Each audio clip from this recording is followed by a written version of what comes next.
Hey, where are all these TikTok theists that always come after J Mike? Where are they? Hey, get on the cell phone. Get on your Cricket Mobile, whatever you got. Holler at J Mike. Yeah, TikTok. The atheist Jesus. Does that make me like the coolest kid in kindergarten? I would say so. Yeah. I'm cool with it. Hey, what is the topic tonight, guys? Hey, look, if you want to call in and speak to J Mike, TJump, Oz, I say you throw it all on the table. Defend biblical slavery or indentured servitude. When is it ever okay to own another person's property? When is it? Call in. Never. 706-236-7608. Call in. Let's chat. Let's chat about it. Yes, please call in. Yeah. Even if you got Boost Mobile, son. Boost Mobile. Calling that Boost Mobile. Oh, shit. This drop right here. I heard Tom did a bunch of cardio to this music before he came in. He's pumped. All the gyms are closed in Minnesota. I have no idea what you're talking about. Oh, really? You don't do that CrossFit? Jesus, Jesus did CrossFit. I do P90X. Purity X. What is that, dude? P90X with P90X. Tony right. Horton. Hey, hang on a second, Tom. Let's talk about. Hold on. Pump the brakes a second. Hold on. TJump sent me a picture the other day, guys. I'm not kidding. Of some young girl. I want to preface. She's probably about 30. So when I say young girl, young to me, but probably 30. I think he's in love. I think TJump is in love. I think TJump is in love. Is this true, TJump? Sure. Like I would totally fall in love with her if I ever met her, because I haven't ever met her, but sure. Oh, so it isn't somebody that you've met. This is a potential. Yeah. Okay. All right. Well, we're not going to talk about that. We want to talk about who's going to call in tonight, but I still am interested, though. We're going to talk about it maybe later. Oz sends me photographs of food and shit, and J Mike doesn't send me anything, so I was interested. Food porn. Pastor Cheapo. Pastor John in the house. Changed his name. Well, let me check to see if we got anybody calling. So we're going to tee it up with J Mike. We got J Mike to take the first call. Skidsy's in the house. Skids the clown. What's up, Skids? What's up, Skidsy? So, guys, we're about to take the first call, and I'm going to get my buddy J Mike up on here.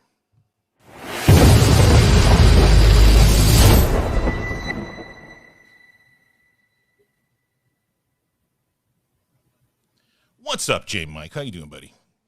I'm great, brother. Thank you for having me on, man. How's it been going with you? It's been going good, but you know what I'm going to do right here is give you an opportunity to talk about Axioms on Trial. And I'm going to switch up the logo because we're buddies, you and I.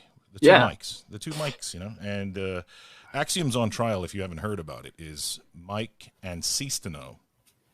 They have a little podcast over there on the YouTubes, and it's pretty damn good. So take an opportunity to talk about that, Mike. Yeah, I appreciate that. Yeah, we just started this a few months back. Basically what I did was I took the TJump channel, I took the name off of it, and I put a new name on it, and then that became my channel. So what I do is I steal TJump's guests, and then I talk to them, essentially. No, I'm just kidding. I kind of take a similar model where I want to put myself out there to talking to people that have more expertise in the field, not as some way to say that we know more or less, but to challenge myself and to provide that kind of dialogue for people that are interested in that. I didn't like going on YouTube and watching a lot of this stuff. I did like watching the Atheist Roundtable, or I'm sorry, the Atheist Experience, and seeing the calls and stuff like that. But with Pasta Mike, you're the one that actually introduced me to TJump's channel. And don't tell him that, man. Bro, yeah, right. He's gonna think I like him, man. Come on. Well, yeah, and the way you kind of put it was, you should watch this. This guy, I feel like you guys have a lot of similar views on things, and once I watched that and saw him talking to professors and guys with PhDs in that field. I was like, oh, man, that's impressive. I want to try that. And so after going on Discord, talking with some people, Matt Slick and some other guys, that I just was like, hey, I'll try this. And so we typically do that, or we'll host some debates, or we will kind of break down clips. We have a quantum physicist educator that comes on and kind of breaks down his thoughts on guys like inspiring philosophy, what their take on bridging theism with quantum physics. My biggest thing with that is I really am not into this whole new age spirituality thing, and everybody seems to use the word quantum in a very like esoteric. They want to try to sound like they're being smart by kind of sneaking it in there, and I want to provide more pushback on the spiritual community as well. So we're going to take a little bit of a path difference and also attack those claims. So. Dude, your channel is awesome, and I don't think you have enough subscribers just yet. So if you guys can pop over and subscribe to Axioms on Trial, that'd be great, because Mike and Cease definitely deserve it. And I think Ozzy, the kamikaze, I think he just posted a link there in the chat. And also, let's not forget the honorable TJump. He's getting up there in age. Tom is approaching his senior years now, so he's going to need it. He's going to need that support, guys. Let's get behind him. He's got osteoporosis kicking in. He needs that extra dough. So not only subscribe to his channel, hit that join and that Patreon, and get in there, because that dude is a beast. What he puts out to the community is something that we all only wish that we could do. Yeah. And money is nice too. So yeah. Don't give it to Mike. Give it to Tom. Okay. Yeah. And I can see him nodding his head in the thumbnail. So yeah, give it to Tom. Send him Monopoly money as well, if you can. But hey, look, anybody that wants to call in, 706-236-7608. It seemed like everyone wanted to talk to Oz because they felt like they could destroy him. But when J Mike comes on, they're like, nah, J Mike's a beast. So anyone want to step up to the plate, talk to Jesus? Come on. What would you want to talk about anyway, Mike? Really anything. I mean, I just like any claim that's kind of not indicative of the reality that I seem to be experiencing. And so I kind of like, there we go. Hey, welcome to the Atheist Roundtable. What's going on? Hey, how you doing? How you doing? I guess there wasn't a real topic, but the topic that I did hear was the stuff about the quantum. Sure. Yeah, I'm not a quantum physicist though, so if you want to talk about something that's probably something I can give a little bit more insight to, we can, but that's kind of why we have him on the show. Oh, okay. So I don't know, maybe I misunderstood you. Do you understand the subject, or you don't? No, I go to school for programming computational biology, so that's not my field. But we could talk about if you have a belief in God or if you have anything supernatural, then we could talk about that. Well, I mean, like I say, the topic that interests me was this whole quantum thing, because I think one of your other people mentioned it before, right? Aren't they into that field? That I saw on this channel. Let him ask whatever he wants to anyway, ask. the point would be, I would ask about the higher dimensions. Like we have our 3 dimensions, and we have I guess time would be something. But I would be asking about dimensions, the 4th, the 5th, however you want to go. So that would be my question, or at least talk to somebody who understands it.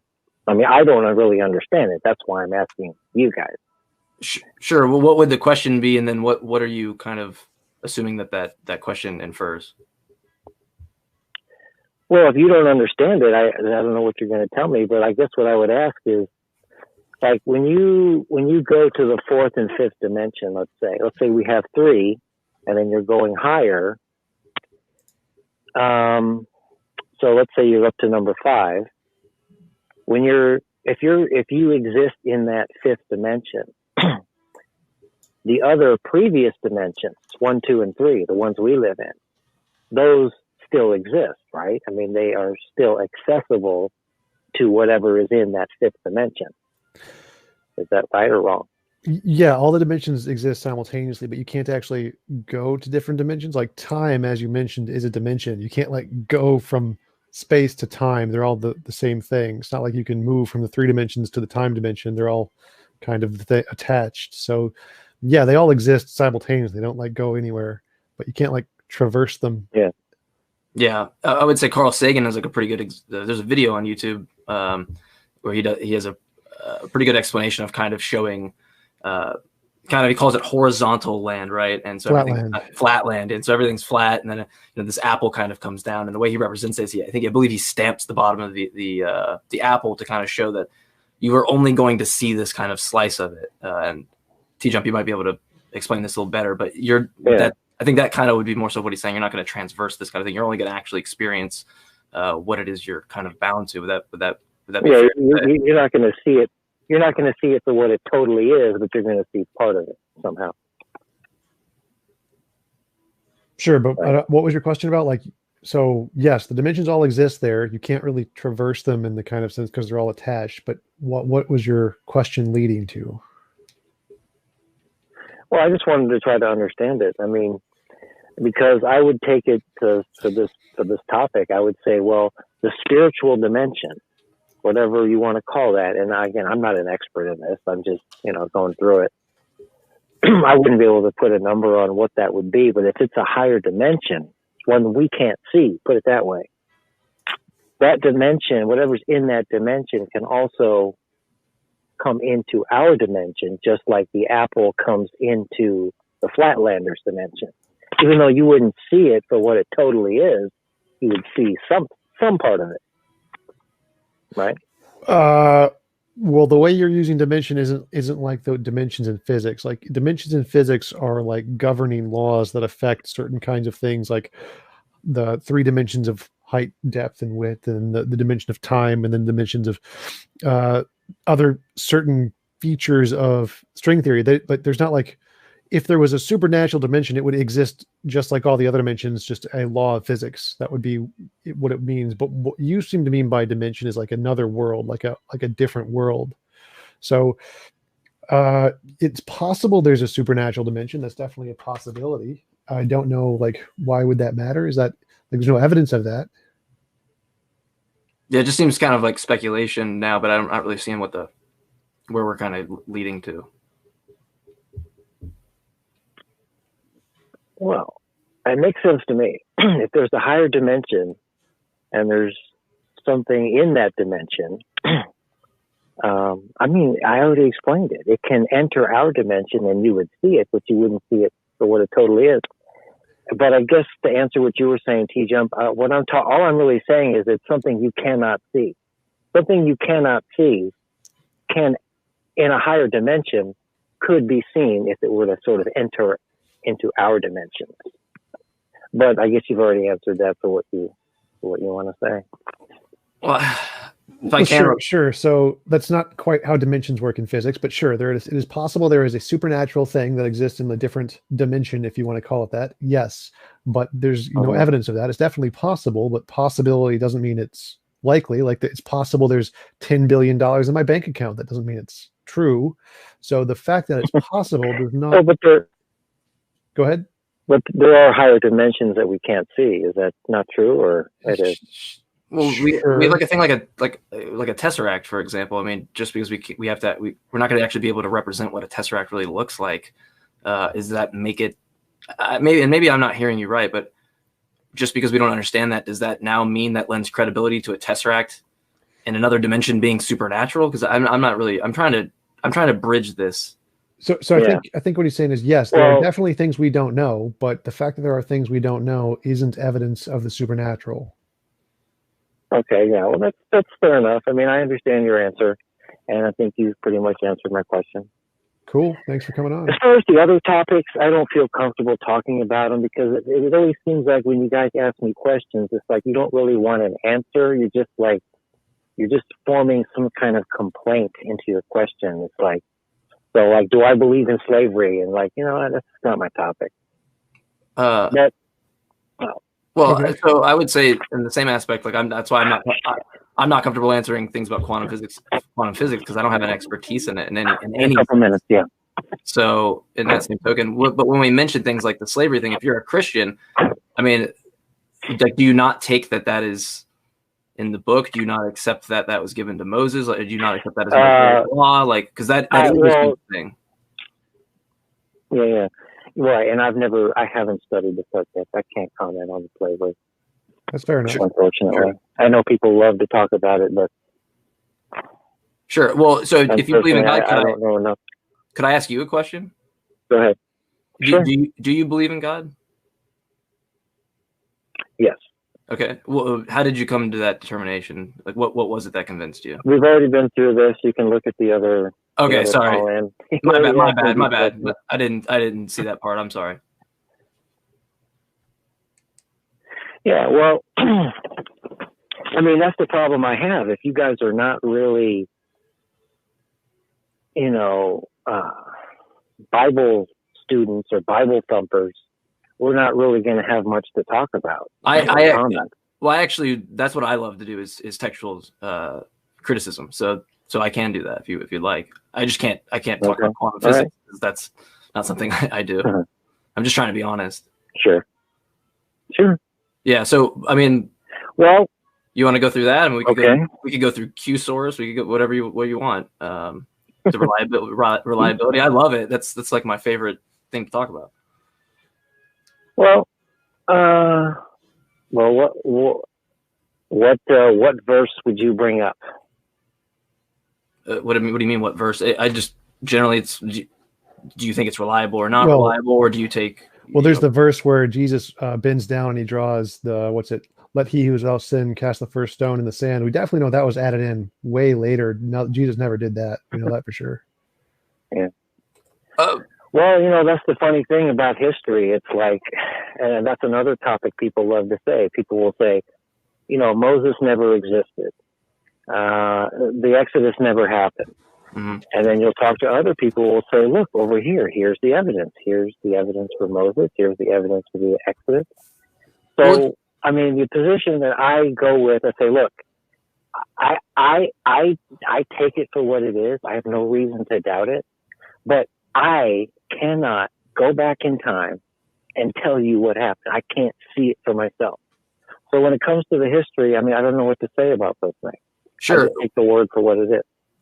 Okay, well, so I'd have a problem with we could get into that, just taking that because that's an issue there. But you mentioned history, like, would it affect you at all to know, like, for example, like Mark 6 is the story of the beheading of John the Baptist, and so what you get there is Herod Antipas and Mark. And I don't know what position you take. Like, I take a position that Mark was written first, so I take kind of the scholarly consensus that Mark in priority.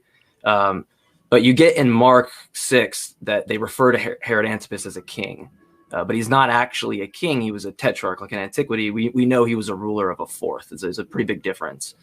Matthew comes along, and Matthew 14, he notices this, right? And so what he ends up doing, he ends up changing it to line up with what would be more consistent. But in 14:9, if you look at the verse in 14:9, he reverts back to the king was deeply grieved. And this is just one example of what's called docile reproduction or editorial fatigue. And so we can actually look at these things and see how it was written and how it is in antiquity contradictory.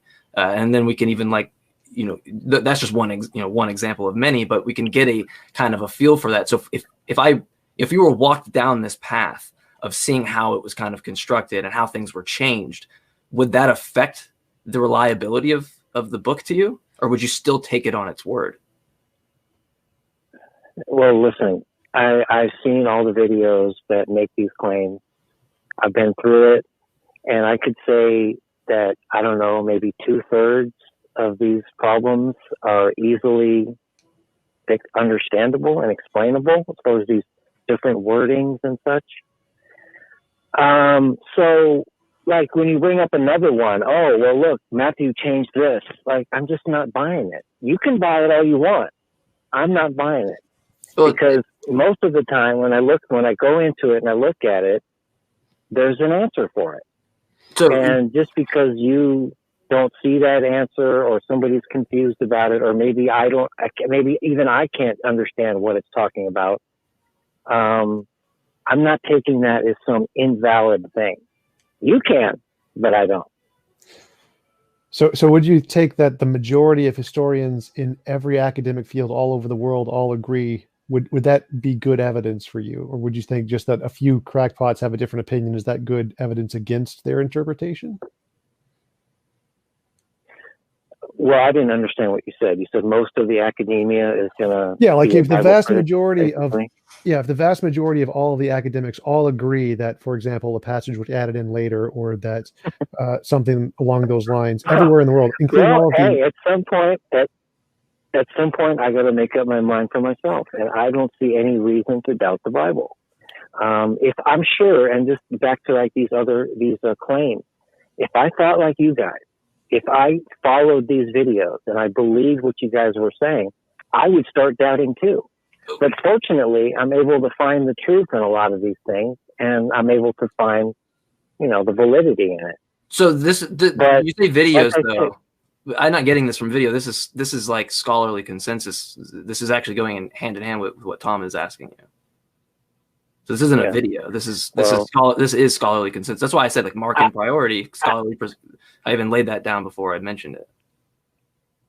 Well, I don't want to sound like I'm copping out on this, but from my point of view, formal education really isn't something I would rely on. You can, but I would say that education, much like politics, religion, economics, there's a lot of falsehoods in those things. Do you trust your doctor typically? I can't just say,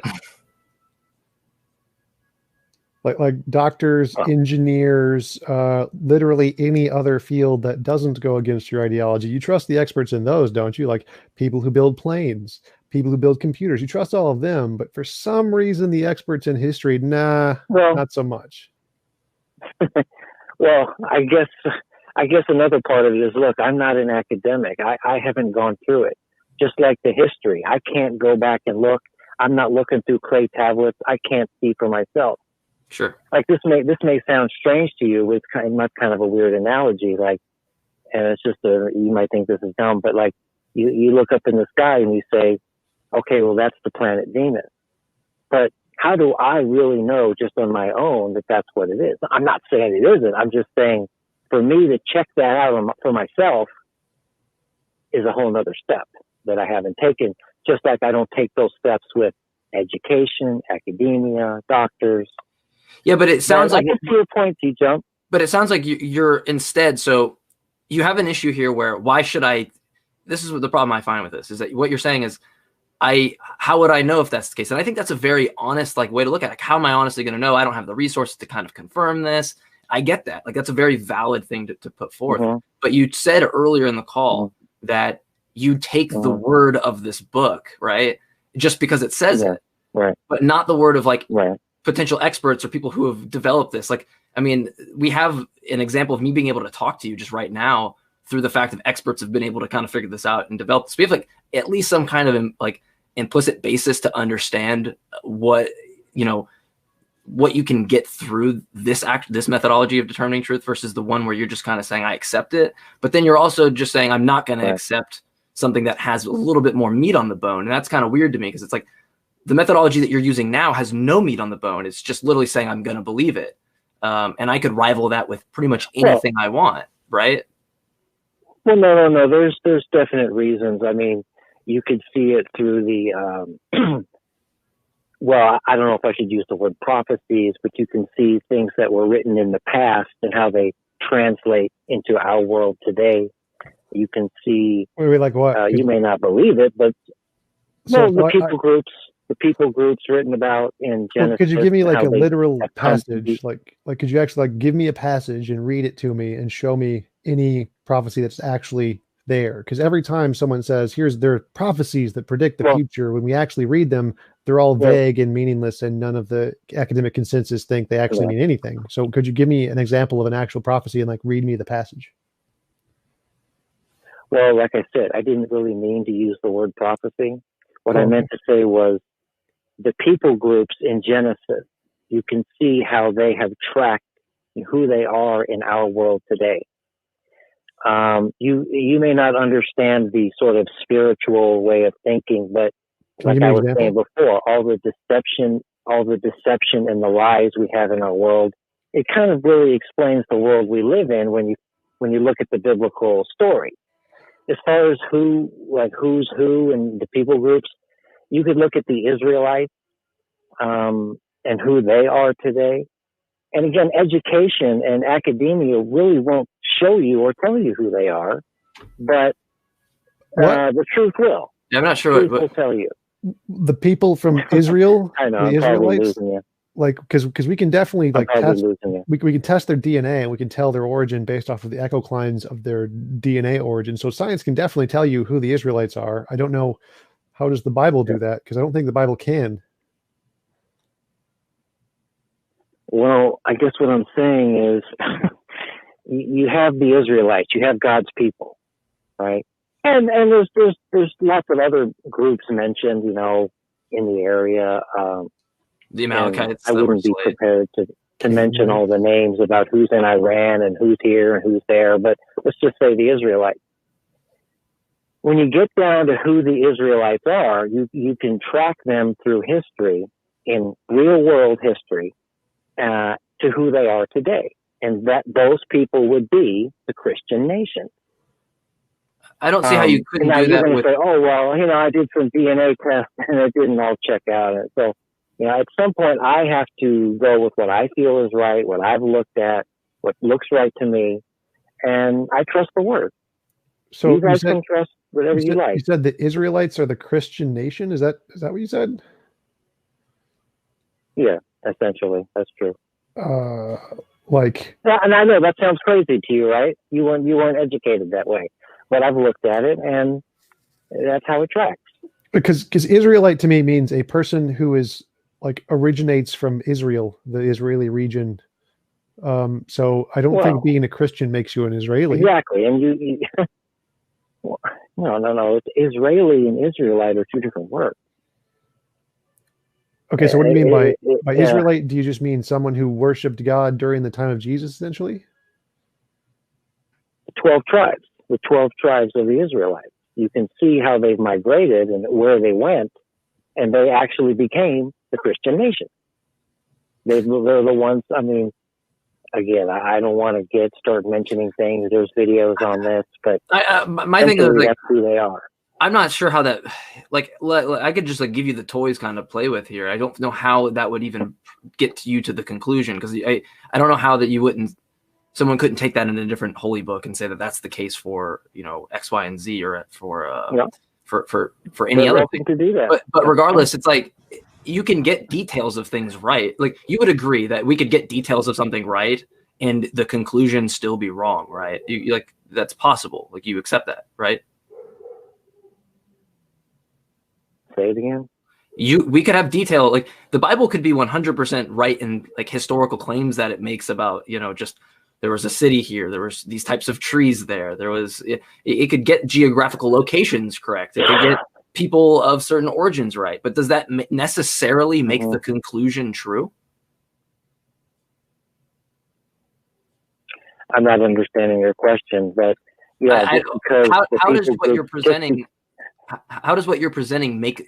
Just because the people groups track. There are many other things that track. It explains our world. It explains past history. I know it gets into a gray or a sticky subject about the whole Adam and Eve and the creation stories, but this tracks as well. Wait, Adam and Eve tracks? How does that track? Yeah, as somebody who's studying computational biology, that's the last thing I would feel like you would want to bring up. No, I'm not trying to be. I'm not trying to, because it's demonstrably wrong. It's just not true. It's demonstrably wrong because why? Because we didn't spawn here like a video game. We know that. It's just not how it happened. No, but just to sort of prove or just to understand, what are you going to tell me? Not all the world's people came from Adam and Eve? Adam and Eve never existed. There were never two ancestors for the human race. There was the minimum number of humans that could have existed is 1,200. So it's impossible for there to be two people. I understand that. Genetically, it's just impossible. That's kind of what I was asking. Yeah, I'm sorry, I don't mean to cut you off. That's exactly what I was asking. You're going to say, look, the whole world did not come from two people. That's ridiculous. So, right. So biblically speaking, there's is no that there's what there's we also just see? no genetic variation between two things that are the same, right? Like, how would you have any genetic variation between Adam and then also making the woman totally from the agree. rib of Adam, right? It's like it just doesn't make sense in what we know about genomics in any sense of the I word. totally agree. Yeah. I don't disagree with that at all. That's one group. It's one person. It's one man. It's one woman. It's one lineage. It's one generational of people. And the woman was what I'm made getting from at is the man. So it's even more less Well, genetic. Right. you That's right. said From the that DNA of the man. so you said that does comport with reality some way. How does any of the evidence indicate Adam and Eve? How does that Right. make Because sense? this is my point. This is my point. You believe that, or you think that the Christian biblical way of thinking is that all the people came from Adam and Eve. That's what you've been educated to believe. But unfortunately, again, I can only go with the word. And when I look at the word, I see a very different thing. I see, well, do you want to get into the verses?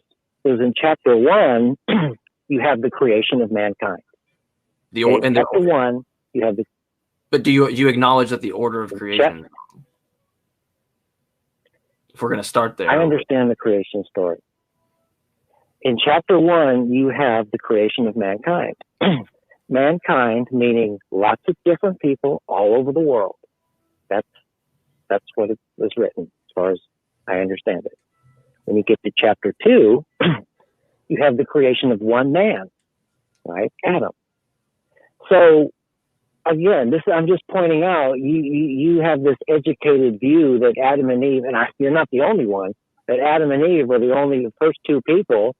But biblically, that's why I trust the word. I can look at it and say, no, there were lots of people created on the sixth day. Biblically, that tracks. So you can see the deception that we're living in. Well, it works if you apply circular reasoning. Of course, it works. I mean, you're just saying it's true because it's so here. So there's lots of people that are created. No, you just said no. Hang on, I got to interrupt. You just said that the whole human race cannot come from two people, and I'm saying you're right. Yep. Because there were lots of people, lots of different people created. So I don't think I fudged your answer in any way. Yeah, no. It's not. That's not. But you said lots of people were created. So does that mean that all of them were deceived by the snake and ate from the magical tree, or did God just punish all of them for Adam and Eve's mistake? Or that was just Adam and that was just no. That was just Adam and Eve. Okay. Now the purpose of Adam and Eve, again with the lineage of people, the purpose of Adam and Eve is to be that generational descent, that bloodline to Mary, to Christ.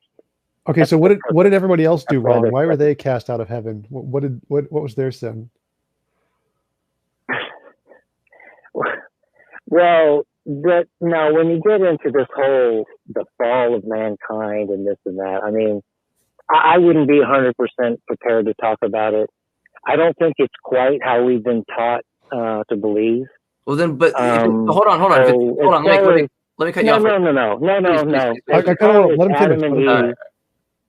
As far as Adam and Eve eating, what you would say, eating an apple from a tree, and somehow the whole world is now condemned to hell. That's just not how it is. But I wouldn't be prepared to go through the verses now and sort of explain it, because I don't totally understand it. But that story is not quite accurate as far as I'm concerned. Okay, can I say one real fast thing? Is if you're saying you can't understand it, but you accept the word in the book, like I don't understand. You're basically just admitting that your mechanism for this is, and I'm not trying to be offensive, but it just sounds sloppy. It sounds like well, let me answer. Just like the slavery thing. Look at that book. That's a big book. There's a lot in there. Yep. I can't answer every question. There's a lot of topics. There's a lot of things. I haven't looked into the slavery thing. Mm-hmm. So this idea of the fall of mankind, I don't quite see that biblically. I know others do, and there are verses that kind of maybe point that way. So I wouldn't be prepared to give you a solid answer on that, but I don't think that's quite how it works. Yeah, I because we could keep doing this where we kind of talk about random things at once, but I think like what's been highlighted for me is what you're kind of utilizing as your method for determining truth. It's like, I'm really trying to understand why you're letting kind of all the critique you have about maybe science or other explanations, you kind of let that pass with the book. And you could just say, well, I don't understand it that much. They're that well, right? And so that's like, I kind of am confused why it seems like you can do that for that book, but not even just for not every other potential holy book, but also for science or any other type of methodology. It's like your criticisms are also part of your methodology. Well, J. Mike, hey, on that note, Well, we appreciate, and sir, I actually didn't get your name, and you're fine to keep it anonymous. I just wanted to thank you, by the way, for your time in chatting with these two knuckleheads, these terrible atheist heathens. But I want to move it on, if you don't mind. Is that okay with you? Can I get your permission? yeah, sure. It's your show. I mean, thanks for your time. Wait a minute, hold on. It's my show. Oh. You're the Oh, you know what? You're the chef, Austin. I'm not used to that direct approach. It is my show. Thank you so much. Hey, and call back again. Maybe we can talk about pastries, like English pastries. What are they, Tom? Tarts. There you go. Anyway, guys, what a great call. That was a cool dude. I don't know his name. He didn't want to give it, and he talked for quite a while. You guys kept him on the line. Tom, what have you got to say about that call? I love the idea that there was lots of people and Adam and Eve ate the fruit and God was just like, you know what? All of you guys can just suck it.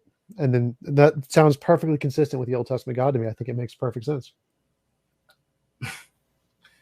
Yeah, the more we went through the random kind of hopscotch game of picking random things in the Bible, it seemed like the main thing there is just point out the methodology, because his criticisms towards why he didn't accept potential other explanations seem to be nested within his methodology as well, which is just kind of strange to me. Did you get that vibe at all, or? I don't think so. I wouldn't say he's substantially any different than any other Christian. I think that he bases his belief based off of his emotional intuition that God is real, and then tries to get the facts to align with that intuition, just like everybody else. But I find it more entertaining the things they can come up with in order to make their ideas, their belief fit. That I find a more interesting, unique thing to every Christian, which is the most interesting thing to explore between different Christians is how they get all the facts to align. So I love his story, his interpretation of Adam and Eve. That was beautiful. The veil didn't rip once; it did rip twice. It ripped one part one way and then the other way. Like you can kind of do anything you want, and that's what I love. Like I think Bart Ehrman kind of goes onto that. It's just like you can really kind of reconcile anything you want, but all it does is kind of show you the leaps that you're gonna make that are inconsistent. But that's one of the features of all language, is that the natural ambiguity of language, you can always make it, if you ambiguate it, interpret it any way you want. So yeah, is that who's big on that? Is that Wittgenstein? Steven Pinker. Oh, never mind. Oh yeah, How the Mind. I actually just picked up How the Mind Works. It's a good book. But yeah, so we got any more calls, or? Oh, you got the strobe lights, disco lights going on there. Me? What? I saw some lights going on in the background. I'm playing a video game while chatting, so it's got flashy things. Man, I can't. You've got a good multitasking. I can't walk and chew gum at the same time. We got the Ozzy in the house.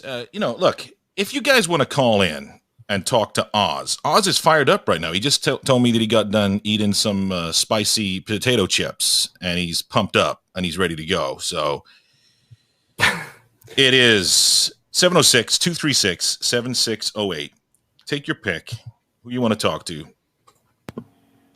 Roll the dice. Eeny, meeny, miny, mo. So about those spicy potato chips. Yeah.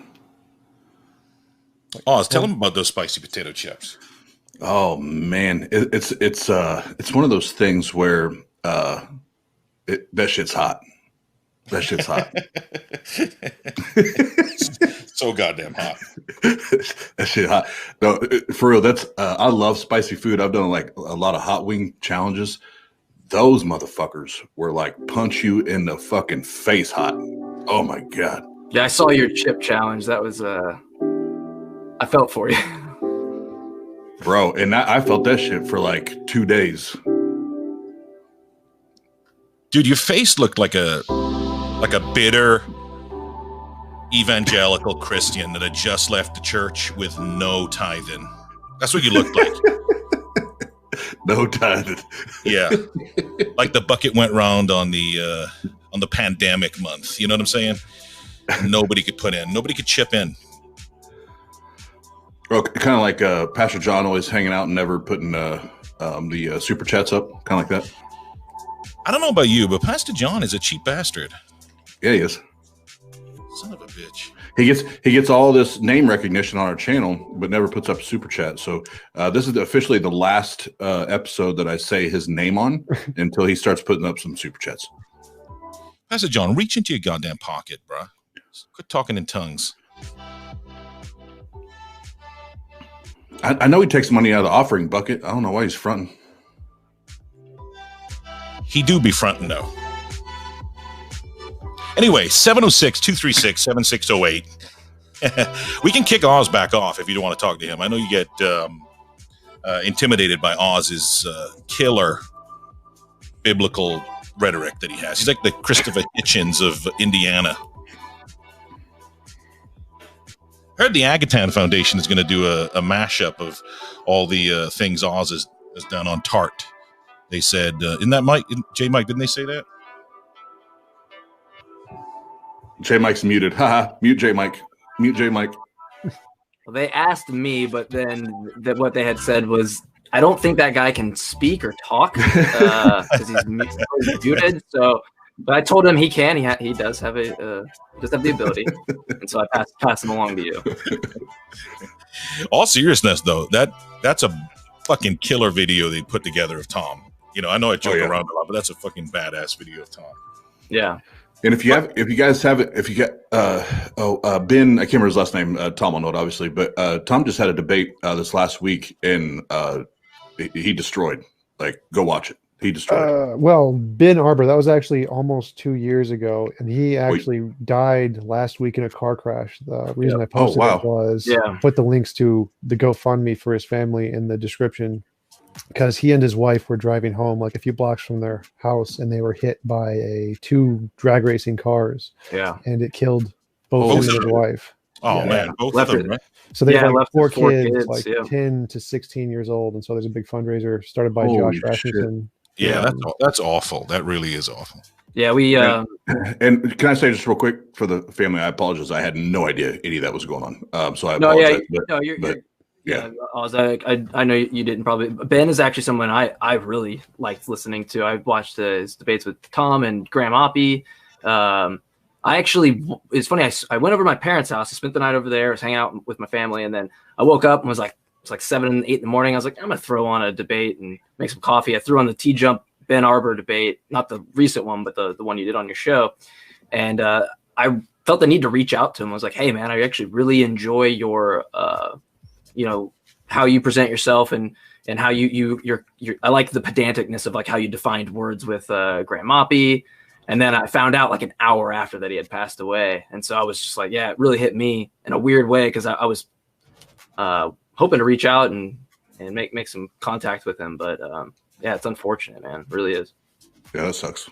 Terrible. It is. You know, the chances that you're both driving, you're together and that happens, it's just awful. Yeah. And TJump just said it, the page to go and help the family is on TJump's YouTube. So let's all obviously go do what we can there. That's terrible. Absolutely. Yeah. And if you're going to catch this video post stream, if you're one of the diehard Tartians that comes in and watches these videos after they post from live, Oz neatly posts in the description some cool text. He's going to list all TJump's information and J Mike with the axioms. Just click on those links and this information will be in there. Yeah. Indeed. Whether you're secular, religious, spiritual, folks that pass away in those circumstances, it's just a absolute fucking terrible situation regardless, Yeah. Absolutely. Yeah, and they had a bunch of problems on that street. Apparently, there's like a lot of street racing that happens on that street, so it's like been a problem. I think it's someone else had lost their life on that road, or that almost did, or something like that. So it's something there that they need to really kind of make sure they're maintaining, because if that's happening multiple times, that's probably a reason for concern. Shout out to Otangelo Grasso in the chat, the most least dogmatic guy I know, and Chase and Sparty, Dr. Spartan Theology, Titan Uranus, tighten it up. We got Cat the Humanist. What up, Cat? And who else we got? We got God equals the square root of 1. Oh, god damn it. Atheist Chico, man. Quit super chatting all the goddamn time, man. Theoretically, Skids the Clown again, my buddy. He was right, though. He jinxed us. He's like, are you guys going to be taking calls? Like last night, we had like 20 missed calls. Tonight, nobody wants to call. They see the potential. They're like, nope, TJump's on. J Mike, nah, I'm good. Yeah, it's okay. Think I'm gonna play Xbox, Minecraft. Good, yeah. I got some old Cheetos. There's some Cheetos in the cupboard. Nah, I'm good. Let's get Hamza on here. That'd be great. Yeah. I would love that. Or Jay Dyer, if you're watching, please come on. I bought a book for you. It's called I'll show you if you get on. But So Pasta, here's the plan: is just take everybody off, and just you and I like last night. And then the calls will pour in, then take me off and put those two guys on. Yeah. It's fun, because Just Jeff, right, the atheist troll, he's a beast at taking calls, and he's got a unique style, right? And there's folks now developing a relationship, and they're like, they're just building up the courage to call in and chat with Jeff. And he's got this hybrid of, he's nice to talk to, but he's also quite the troll.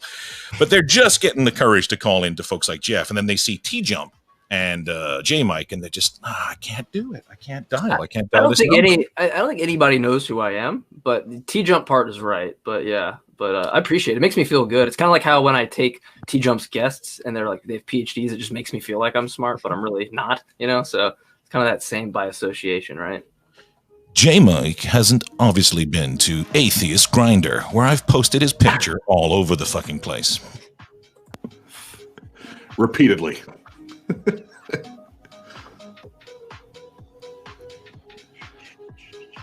So I can't believe Sparty hasn't called in. Yeah, come on, Sparty. We don't demand you send us copies of your credentials or anything. We trust that you're a PhD. Dr. Spartan Theology. Hey, Otangelo, call in. TJump, J Mike, and I'll probably back out. But TJump and J Mike will not overtalk you. You guys can have a great conversation. Call in. Ooh, OT? That would be me. Yeah. That'd probably be me be the bad one at that. So I'll just mute my mic. Otangelo also just recently had an interesting debate where he got his ass kicked by Leo Phillis. Like that was a really, really good thing. You should go watch that. Otangelo, 706-236-7608. Push 1 and drop your social security number in there, your address, your Visa card, and we'll chat with you, man. Yep, absolutely. And Titan Uranus, thank you for directing Otangelo to call in. We appreciate that. I love how Ethan was just like I'm scared. I'm not calling. He's like, yeah, I'm just gonna take a bow on this one.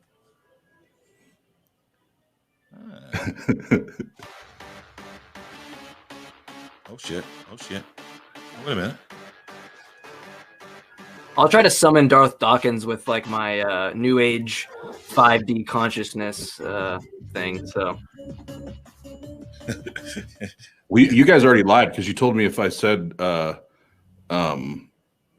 was it? What was it at the beginning of the stream?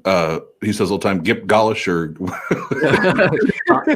gobbledygook. You don't understand. Let me interrogate you, sir. I need to interrogate you. Who's speaking? Don't you dare ask me. Don't you? How dare you? I don't know who's speaking. You don't even know what I'm talking about. That's not what I asked. Who's speaking? That is not what I asked, sir. Sit down when I talk to you. Did you really make a soundboard? Listen, you have to conduct yourself like an adult. I'm going to move on. You stop it. Okay. You stop it. No. Okay. Who is speaking to me?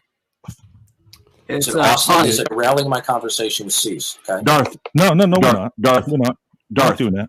Darth, this is one of our co-hosts. This isn't just Okay, all right, gentlemen. I told you. If you bring him in here again, and I'll leave. Okay, if that's what you want me to leave, that's fine. I'll leave. Oh, that's Sir, what he brought in, I Jack. could give 2 flying gods to you. You're wasting my time. Okay? I don't care. Are you going to let me speak? Oh, pasta. I've been silent most of the time while he's talking. You don't understand what we're talking about. You should get a J. You should make You a J. Dyer one. and have them Let me interrogate you, sir. I need to interrogate you. Who's speaking? You don't you dare ask me. Don't you? How dare you? I don't know who's You speaking. don't even know. That's still my favorite part. How dare you? How dare you? He didn't want to talk about absolute certainty that day, but anyway. Sit down. Where these callers at? Y'all scared? Yeah, Y'all see TJump and Jesus, the reincarnation of Jesus on screen. You get scared.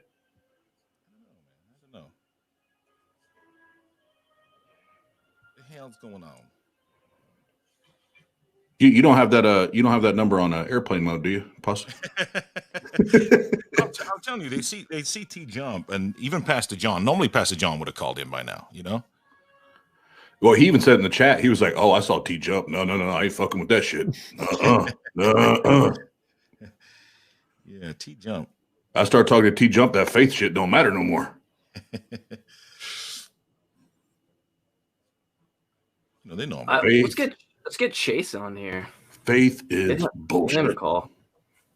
Yeah, Chase is a good. I can't talk, negative about Chase. Chase is one of my favorite guys, man. Little Chase, my man. Chase is my man. Oh, and Chase, I will send you that. They're not just books, but I'll send you the information. J Mike, your TikTok's blowing up, by the way. Just want to throw that out there. 10K. When is TJump going to come on TikTok? I don't know, but I think he'll get on it and he'll see like one apologetic and go, "Yeah, this is too low hanging of fruit. I'm going to do something else." I only blew up on there because I made a video pretending to be a TikTok developer and how I developed code that basically blocks your third eye or your pineal gland from accepting 5D consciousness. And so I woke up the next morning and I had 30,000 views on the video and 3,000 followers. And this is documented, by the way. It's a 5D developer. You just look up on TikTok. And then I did a face reveal because I started thinking halfway through it, like there's probably people with some real mental disorders. And I'm probably like going to affect at least one person. And I don't want that to be the case. So I was like, I'm just going to kind of expose it now instead of taking it to its extreme. And so I did a face reveal. And then on my actual page, I did a clickbaity video basically saying like, here's how I tricked thousands of people in 15 hours. That got over like 100,000 views on it. And then half the comments are, how do we know you're not lying about this? And I'm like, how? And I'm sitting there like so mad in my room, and I shouldn't get this mad, but I probably have lost 10 years of my life just going, how hard is it for you to like look at the screen and then use your finger to tap on the thing that I tagged on the video? Or in the video, there's a green screen with the fucking name behind me. You can just type it in. And it's just like, I think there's even a worse problem for people that can't even take simple directions. And there are people that are gullible. It's just like a whole other problem. But so I think that's the reason why it blew up was for that reason. This is how you act and argue like a 15-year-old child when you're a 20-year-old young man. Do you know why I'm angry? Over talk me again and you'll be done in here. You won't ever talk in here again. Do you want to talk in here again? You want to laugh like a little Girl Scout? Now, I'm trying to explain something that you know nothing about. Is this how you act and argue like a 15-year-old child? That's what you got to deal with when you talk to I think he's 60. Is he 60 years old? Is he like 60? Something like that. He kicked me out of Discord 2 nights ago because I told he was going through his line of his questions, and I was like, Darth, we've talked a lot. I was like, you're about to ask me if it's concrete one or a concrete many, and I answered it. I was like, concrete many, and then he goes into the question, and I go, dude, everybody in the room, did I not just say that was the question? We went for 30 minutes into this inevitable question. We could have just started right here where we had started last time. And then he goes, all right, that's it. Bye-bye. Clean up on aisle, whatever. And I was just like, okay. And then I was just like, I'm not even mad. I'm just like, that was actually enjoyable. So clean up on aisle 9. So I'm banned from his newest Discord now. So Man. So he didn't even mute me. He just straight banned me from it. So he didn't last yeah. 2 minutes, huh? Yeah, Pasta, you sent me that link earlier, like, hey, Darth's Discord, and I'm like, yeah, I'm already blacklisted from there. Now I feel bad for kicking off the dude that was just on, because I'm like, yeah, the only caller we got all night. Hey, welcome to the call-in show where one call comes in. What's your competition like? Yeah, the atheist experience. Talk heathen.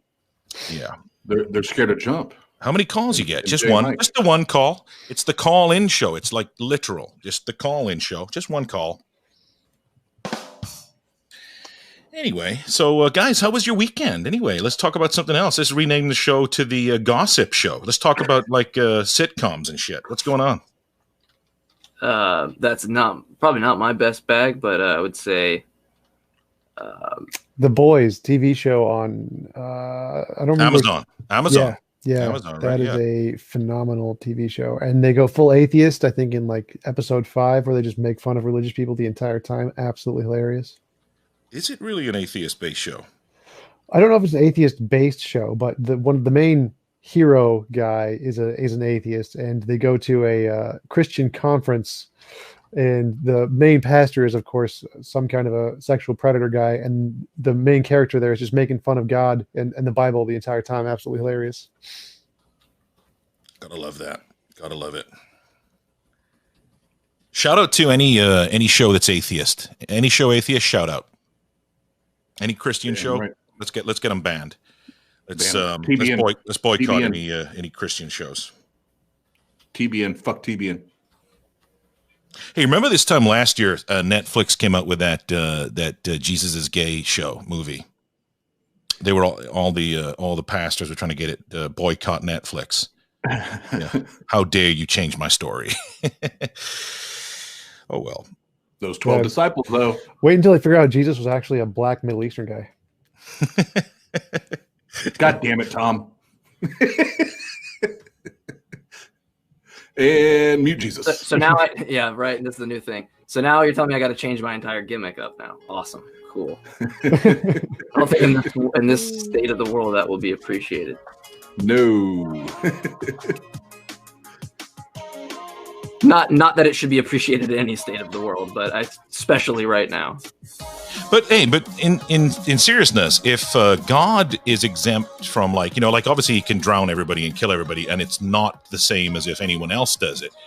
And murder's a sin for anyone else except God, right? So God can kill everybody. Walk with me here for a moment.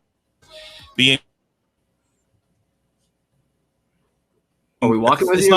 It's not a sin. It's not a sin though. If you cut out God muted you right when you were talking about the sin thing, so we couldn't. So you muting me? No, that was God. God damn it! Maybe there is maybe sassy Jesus is up there muting me. God damn it! No, but so God, right? He can kill. Yeah, God can kill folks, right? Am I right? Can he kill folks? Yes. Oh, God's sassy. No, so God can kill folks, and it's not murder if he does it. Am I right?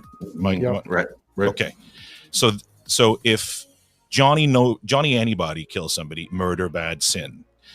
Apply the same logic with homosexuality. So what's wrong with Jesus being homosexual?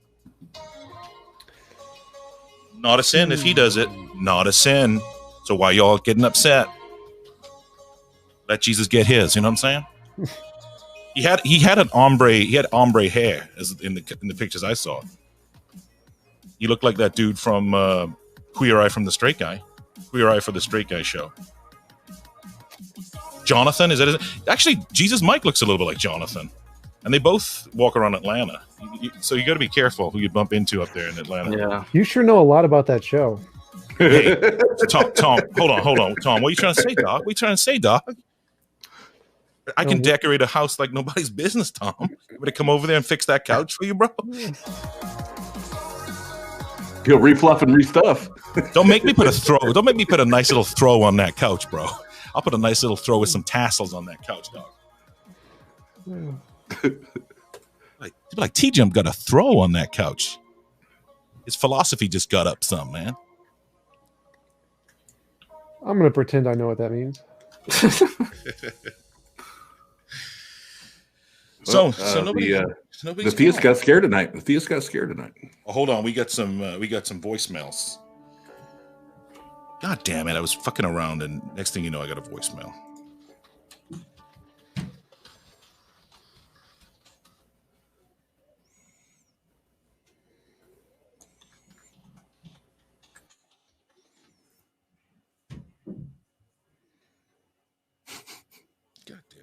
God damn it, Tom. If this is Tom's mother, I'm done. Hello? Wow, my mom has such a pretty voice. Hey, is this Tom Jump's mom? Hey, Mrs. Jump. Yeah? Oh, hey, Mrs. Jump. Hey, Tom's couch, is it real or is it a green screen? We've been wondering for a while, so help us out here. Because there's no grease mark. He's got short hair. I know he sweats, and there's no grease mark on the back of his couch. So what's going on? Yeah, I'm pretty sure it's just a couch in the middle of a street. The background is green screen. The couch is real. Is this Pastor John? I'm done. Pastor God. Yeah, the couch is real, but the background, the wall, is actually a green screen. Tom Jump is actually homeless. We try to send him money for Thanksgiving. I appreciate it. My PayPal is in the description. I'm just calling in to try to save this episode. And I'm on my way home from work, so what do you want to? How about this? I don't have a topic. What do y'all want to talk about in this? Here. I will say this. You can record this. You can put it on live. Tom Jump is out of my depth, 100%. I am completely okay. I am a theist. I am a pastor. I am a Christian, and I am admitting it. Where's Oz? Where's Oz on the scale? I have no. Say what? Where is Oz on the depth scale? Like 2 below you, 2 above you. Where do you put Oz? Where do I put Oz? Let's talk about J Mike. So Jay, I'm just playing.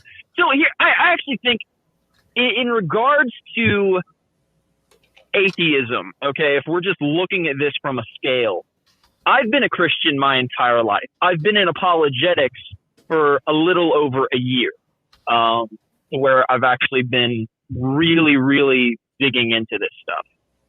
And so if you were to talk to me about a year ago, I wouldn't have known anything that I know today in regards to textual criticism or the science behind evolution or different views or different translations. Hang on a second. I just had to mute John. Hey, J Mike's got to pop out. I just wanted to thank J Mike for his time here. Pastor John will be right back after the small messages. But J Mike, thank you, brother. And thank you guys. Popping in, man. Yeah, thank you. I'm sitting in the backstage, like blowing him up, like I gotta go, and I really feel bad about it. I have to give one of my friends a ride somewhere, and I do apologize. But he, doesn't, have a car, and I do, so I gotta fill in my duties for friends. But anyway, guys, thank you so much, and it's good being. Hopefully, I can come back on and do more. And you got one more caller than my show would get. I'll tell you that. So we'd be sitting there for 4 hours, never getting a call. So don't feel bad in that regard. See you. All right, see you guys. Peace. Love you. Thanks, Mike.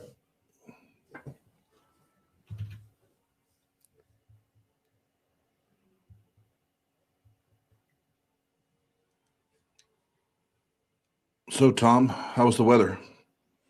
It was snowing last week. Now it's not as bad. Yeah, it was actually here in northern Indiana. It was abnormally warm today, like almost 70 degrees. I was out in shorts and a t-shirt. Nice. Like, this is BEA beautiful. I think it was at the 60s here, so it was pretty good, pretty nice out. All the snow melted, so Very nice. Well, why we have a second, Tom, why don't you tell everybody about your channel, what you got going, any debates or anything coming up here in the future? I don't actually remember any of the stuff I have planned. I plan it, I put it in my calendar, and then I completely forget until the day of, and it gives me a little notification. So I don't actually remember. I have one tomorrow, one Monday. Oh, I'm supposed to respond to that. There, yeah, I had a query I'm supposed to respond to for one on Monday. I have two on Monday. Massimo Pagalucci, big famous atheist guy, gonna come on the 30th. Awesome. That's about all I have planned right now. So not much. And Tom, TJump loves money. So if you enjoy what he does, go to his Patreon. He loves all the support, and he puts out great content. So we always joke around about that, but he does put out great content. And everybody here at Tart, we watch a lot of TJump stuff. So you'll appreciate it. Like you appreciate it. Not a problem. And usually TJump plugs this, but he failed to do it tonight. There's a secret spot on his page where my fans only page is linked there. You just got to do a little digging for it. True story. Totally not joking at all. 100%. Oh man. So yeah, I'm not even gonna say what I was thinking, but no. So last night it's crazy because last night we had like call after call after call, and we were trying to figure out tonight how to space them out. And then tonight, I don't know if it's because it's Friday night, but I also know there's two other call-in shows going on right now, so that might be part of the what's influencing it. So we just got to get a rhyme and rhythm behind it, and pick our spot. But I think we're on to something.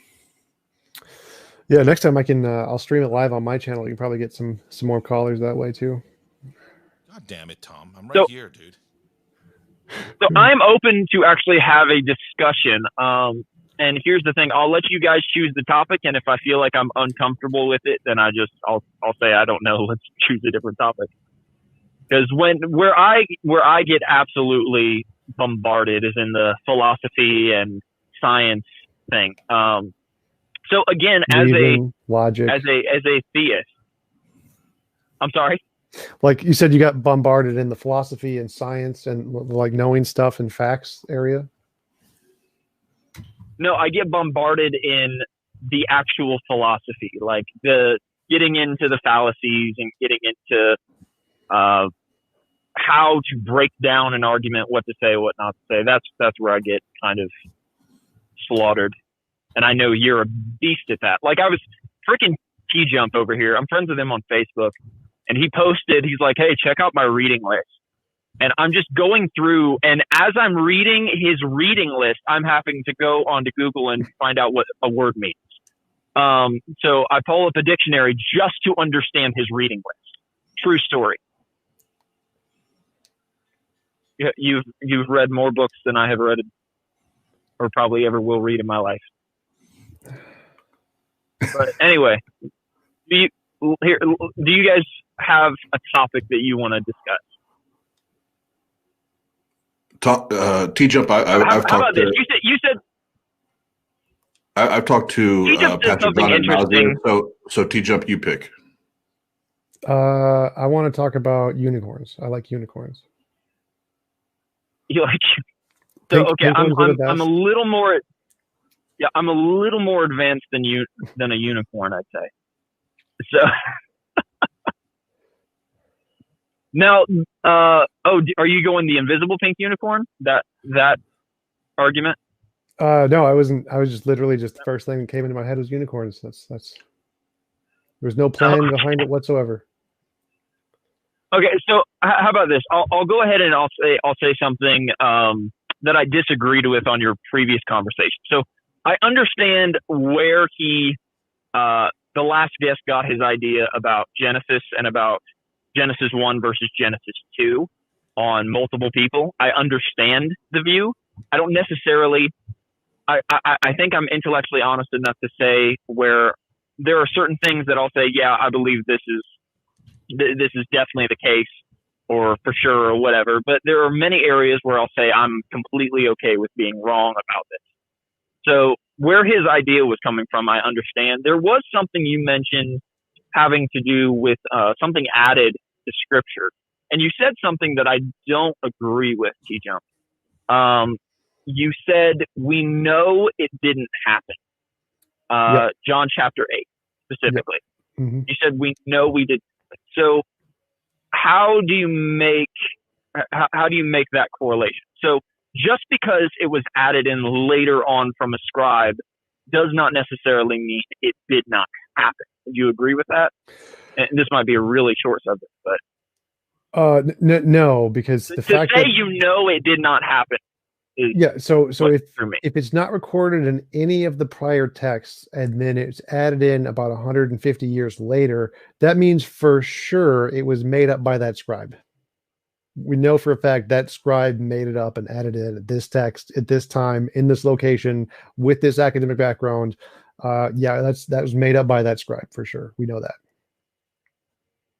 So how do you come to that though? So there are scholars that talk about that in regards to how it's not necessarily that it didn't happen, but totally concede, totally good with it not being it being added later and not being in the original. Totally okay with that. But there are multiple scholars and historians that are talking about that when a scribe would add something like this, that it wasn't just Christian interpolation, but it was usually backed by some sort of truth. Maybe not exactly, but definitely that it is possible that this is something that happened, even though it wasn't in earlier renditions.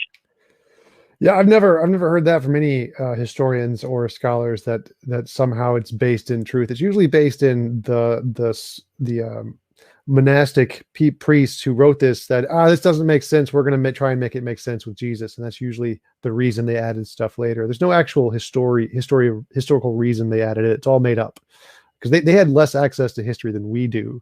So they never had any justification for the stuff they added in, other than the fact that you know what, I think this doesn't make sense. We're going to change some stuff. That's their justification.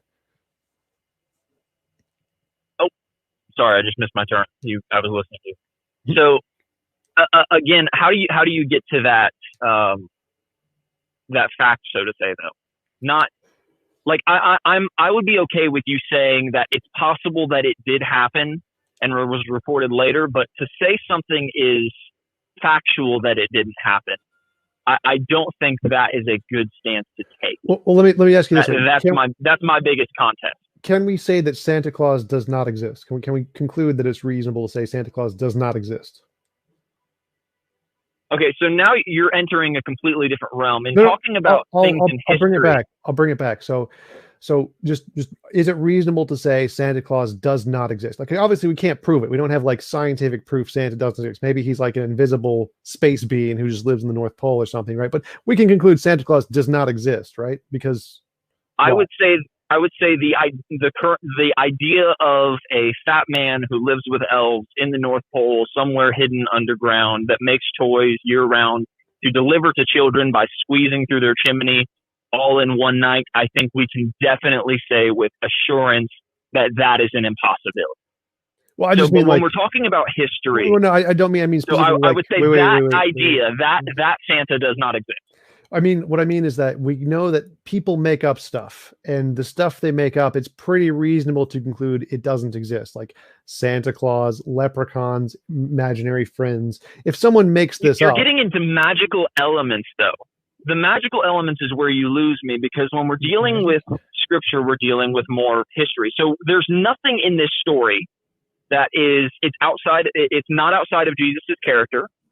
It's definitely not outside of realm of possibility in regards to the laws of the Jewish people, where they bring a woman out because she's been caught in the act of adultery. There's nothing mystical and there's nothing magical about anything. It's not even a miracle that happens in this story. It's simply a woman being drawn out of the city. Jesus showing compassion, writing in the sand, the idea of he who is without sin cast the first stone. And then I feel like you're making a correlation with leprechauns and unicorns and all of these other silly things. I'm not making a supernatural claim right now.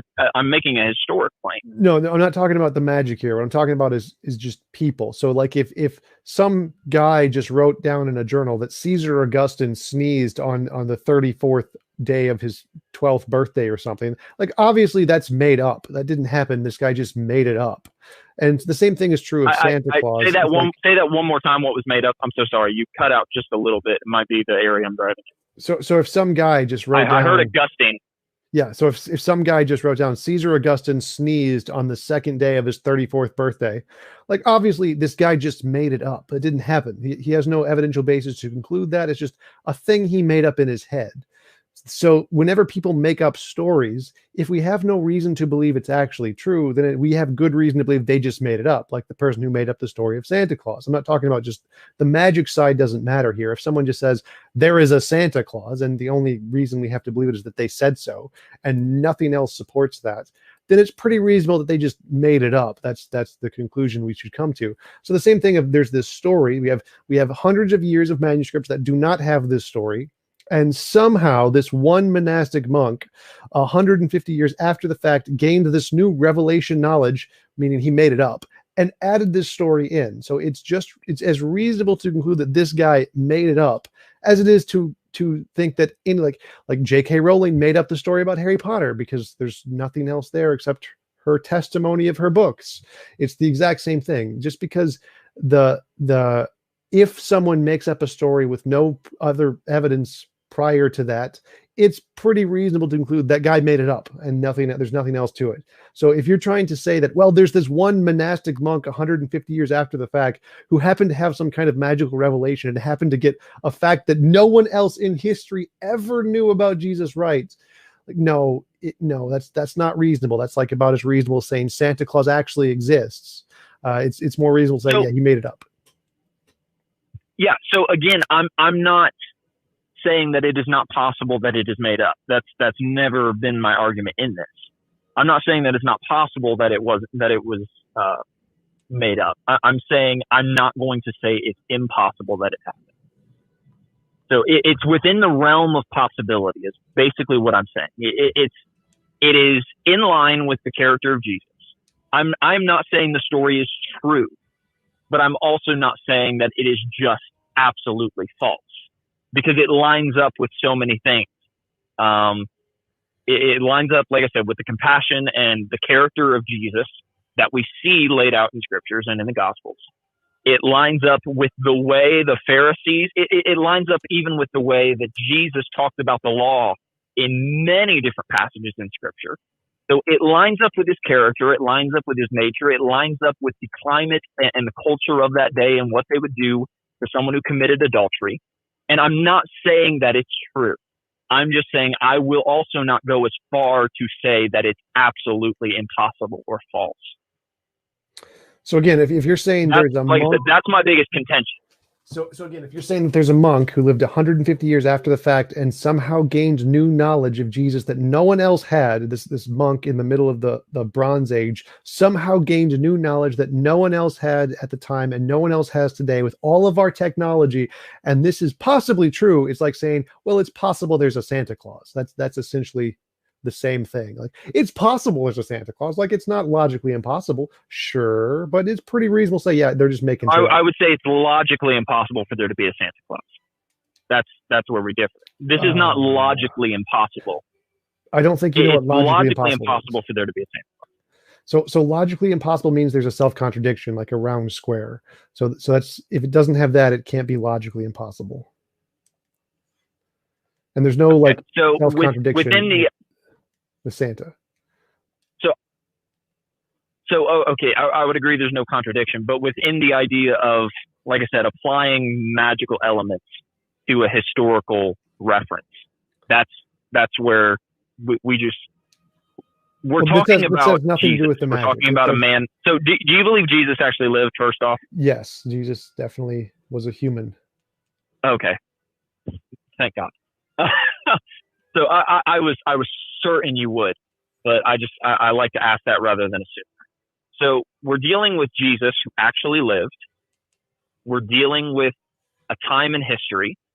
When you go to Santa Claus, now you're dealing with complete fiction, fabrication. No, remember, this has nothing to do with Complete Santa nonfiction, Claus. I'm sorry. This is to do with every story every human being has ever made. This has nothing to do specifically with the magic. The magic does not matter to the story. If someone makes something up and there's no prior evidence to it, it is completely justified. And the only thing you should be able to say is that person made something up. That is the only reasonable conclusion. Saying, oh, but they could be true, is like saying, oh, but Santa Claus could exist. Like, the magic part doesn't matter. The problem is if you're trying to say it's possible that this person made something up with new divine revelation knowledge that no one else has and no one has today, and it's possible it's true. It's like saying, well, maybe it's possible your Uncle Billy was abducted by aliens, or maybe it's possible that some ant did actually win the lottery but just lost the ticket and it blew away with the wind, or maybe it's possible that I could have become a rock star. I just decided to do something else otherwise. All of those stories people make up, it's possible they're true, but it's as reasonable to believe as it is reasonable to believe that like Santa Claus existed. The problem isn't the magic here. It's people make shit up all the time, and it's not reasonable to believe them. The only reasonable thing is to say they're just making shit up. Yeah, and I would say, like I said, that's where our disconnect ultimately is I would say there's not good evidence to believe that this is true. But I don't go as far to say it's false, because that's just, let me ask you this. Is it possible that there are manuscripts that scribe had that we do not have access today? No, that were possible. Just as old as some of the manuscripts. So so why would you say that's not possible? Because with the accumulation of manuscripts that we have dealing with the Gospels and the New Testament. Because he worked in a monastery. Culmination that we have. Because he worked in a monastery with 100 other monks who all had access to the exact same manuscripts, and only this guy somehow decided to put this in. Now this is a question. This isn't a contention. Do you actually have the name of the guy, or the that I want to know who wrote it in the way it sounds like you know who wrote it in a way of. Well, no, we don't know the name time, of the guy, era, place. They didn't write their names in the manuscripts they wrote, but we do know the location. So you could look up the location of the era and the specific monasteries that were copying this at the time period. What is the location? And that's you'd have to look at the paper. Do you know that off the top of your head? That way I can just have it for reference. You could just Google the passage and they have all the history to it. But I don't have it off the top of my head. No. Okay, I'll look at that later. Because that's something I have not directly studied. I definitely know that it was added later from a scribe, but I would say that all of the elements are consistent within the narrative to where it is still possible. I would not say it is plausible or true. That's, I think, where we disagree. But yeah, I think that's like claiming Santa Claus. I completely disagree, because Santa Claus is actually possible. I feel like you need to give. I feel like you need to give a better example. I feel like your analogy is flawed, because when we talk Santa Claus, we're immediately going into magical elements rather than history. That's the problem. Is that there's no magic here at all. There could just be a really hyper technologically powerful alien who lives in the North Pole. There's no magic there at all. It doesn't matter. There is no logical contradiction in Santa Claus. It's not an impossibility that Santa exists. It's just somebody made up a story and we have no reason to believe it. It is possible there was a guy named Santa Claus that did do all the things, like have enough technology to put presents in every chimney or whatever. That is possible. There's no logical contradiction there. It's just a story a guy made up. The reason we can say it's false is because it's a story. We have history to know a guy made this up. If we have history to know a guy made this up at this point in time based off of just his imagination, we can therefore conclude it's false. So we know that the story was added in by some monastery monk. It's a story he made up. It's false for the exact same reason we know Santa is false. It has nothing to do with the quality of Santa. Santa is irrelevant to the analogy. It's just we have the history of how this came to be, how this story came to be, and it's a guy made it up in a monastery. So any story which we know a guy made it up at some written document, we know it's false. We know a guy made it up. That's kind of the point. It doesn't matter what we're talking about, whether it's Santa or an added text in the Bible. if we know the history of it, we can know it was made up at this point at this time in this location. This is where it was made up. So it was definitely made up. So yeah, like I said, the moment you say Santa, this is where I go. I immediately think magical element. I feel like a better example or a better analogy would be like the one you gave with Augustine. Okay, he sneezed on this day. That's within the realm of possibility. But when you say Santa Claus, I immediately think that you're going to magical elements because that's that comparison. That's what I'm programmed. That's what we're wired to think when we think of Santa Claus. Now, if you were to say like Kris Kringle did something, or because I'm pretty sure that there was actually a person who developed this legend. So that's the only contention I have with that. Right. I think you're just missing the point. Y'all, I actually just pulled up. No, I understand the point of the analogy. I feel like you could have a better analogy. That's my point. I think your analogy that you gave having to do with Augustine sneezing would be a better analogy in comparison with what we're talking about historically about Jesus. I feel like when you go Santa Claus, it's more so just Pastafarianism. So, but hey, I just pulled up at my house and I'm gonna go in and see my family. But TJump, it was good talking to you again. This time we didn't go into necrophilia, so what a shame. Good day, I guess. All right. Well, gents, you guys have a great night, and hopefully you get some calls in. Hey, thank you, John. Bye. I appreciate it, buddy. And yeah, say hi to your family for me, bud. Yeah, for sure. And you call me back, and we can talk about what you want to talk about the other day when you called me, and then I hung up, and then tried to call you back and didn't answer. So. Yeah, absolutely. I decided I'm definitely gonna come and move in with you and your family, and we can be polygamists. Yeah. See you later, John. Thank you. Okay. Good. As long as you wear the bow. Absolutely. Take care, bud. TJump. He destroyed you in that, by the way. Sure. Yep, definitely. Yeah, that was a strange conversation about Santa Claus, but the divine claims in the Bible aren't necessarily historical, provable facts, so I'm not sure what that was about. Yeah, that was mostly about the claim that Jesus wrote something in the sand with his finger. So interesting. But I think Oz actually has some calls. So it's up to you, TJump. You want to take some calls, and you and Oz can chat with these guys. It's up to you. We got actually do have some real calls now. Sure, sounds good. Hey, what's going on? You're on live with TJump. Hey there, it's Steve. Hey, Steve, how's it going? Hey, hi. Great, how are you guys doing? All right, how are you? I'm not too bad. I just got home and I saw you guys were live, so I wanted to call in. And actually, I wanted to ask you this question for a while.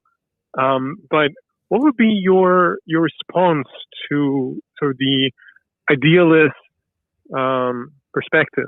Those that reject physicalism and think that because of things like, or notions like abstract objects or abstract numbers, that physicalism fails. Yeah, so my first response is when we look at the consensus of experts, it's like 2% are idealists. Like it's a hilariously low number, which is how bad the evidence for idealism is, because none of their arguments actually work. Everything they claim to try to solve is essentially just saying, well, we can't explain this, therefore it's a brute fact. And that's essentially their response. It's like, instead of saying it's, well, we should probably wait until we have better evidence, they're saying, well, we can't explain it. It must be this new ontological thing. It's just an argument from ignorance of saying, right. We don't know, therefore idealism, instead of we don't know, therefore God.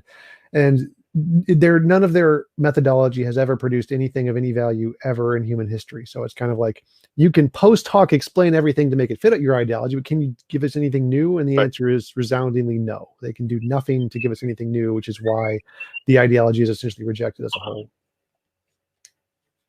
Right. Yeah, I never understood the whole idea that somehow math or numbers could exist as a form. It's like these are languages used to try to describe relationships among things in reality. Why would you think that there's somehow some abstract dimension where these things actually exist on their own. I never understood why someone would think this. Oh, right. No, that's Platonism is actually a lot more supported in academia than I think it should be, but it's definitely more common than idealism. So idealism and Platonism are slightly different ideologies. So just saying that numbers or Platonic forms exist doesn't exactly support idealism. But the idea that there's certain pretty strong arguments. I actually just had a conversation with Rob Coons, who's a pretty prolific professor, talking about many of those different topics, and he went through some of the arguments of why people are Platonists and think that there is some kind of a non-physical number system that exists out there, and it has to do with the way math works and how it can't be true contingently. It has to be true in all possible universes. So that means there's some essence that grounds math outside of universes. Hypothetically, is their contention. My other question is: would you agree that the failure of logical positivism is not ultimately a problem for physicalism? Because I've heard people try to make that argument. I never quite understood the relation, like why they would think that the one should lead to the other. Yeah, they're conflating logical positivism with all just versions of physicalism or naturalism, which isn't the case. Like, they think that it's kind of a pejorative where they think that logical positivism just applies to everyone. Well, if you're asking for empirical evidence, therefore you must believe that empirical evidence is the only kind of way to get knowledge, which is just not the case. So it's kind of just a pejorative that they just label you as that to try and get you to accept something that's been discredited through philosophy, even though it has nothing to do with pretty much anybody's position nowadays. So it's just a debate tactic that really just doesn't apply. My last question I'll ask is, and I don't remember if I've ever asked this before. I might have, but I'll ask again. Is there any argument for religion that you have found in any way convincing to you? The cosmological argument, I think there does have to be, or the contingency argument, I think there does have to be a necessary thing that grounds all of reality. So I definitely think that works as an argument, that one of the arguments that theists use, even though it doesn't indicate a God. I definitely agree that there has to be some necessary ground to reality. Right. Yeah, I definitely am in agreement with that. And then the last thing is, when comparing metaphysics, and comparing and contrasting metaphysics, what do you think eventually, how do we choose one over the other? Is it just pragmatically what is grounded in more evidence, like in terms of, if we can point to a science and that actually supports it, would you say that that's enough? Yeah, pretty much. So I just say that if whatever methodology we have that works the best, whatever ontology is implied by that, is reasonable to believe it's true, even if we can't get any closer to ontology. So I just say the reasonability of science indicates materialism is probably the best thing we can go with right now. Just like induction, all we've ever found is material things. It's probably reasonable to believe that all there other is material things for now. So even if, someone might say, well, you're assuming metaphysics even when doing science, the response would be, yeah, but the difference is that we can actually see the work in a way that's concrete rather than purely speculative. Yeah, pretty much. I'd say that all we've ever seen is natural stuff, so it's pretty reasonable to assume we're going to continue to find natural stuff. Right. All right. Well, yeah, that was all. Cool. I'm sure I'll think of more questions next time I see you around. But yeah, thanks for taking my call. Yep, no problem. I appreciate you guys. Cease to know. We love you guys. We love you guys over at the Axioms on Trial, man. Thank you. Thanks for calling in. Thank you. We love you guys too, and let's catch up soon. Absolutely. Take care, man. Take care. False alarm. I thought that was a creepy theist. Sorry, man. It was an atheist. My bad. Let's see here. Who do we got? Let me bring this son of a gun back in here.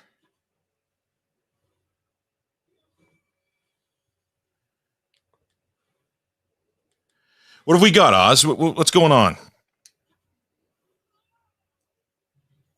Oh, you got to push the sound thing. I want to call. Oh yeah, bring it in. I've been blowing up the interwebs. The interwebs. You've been blowing up those webs. The interwebs.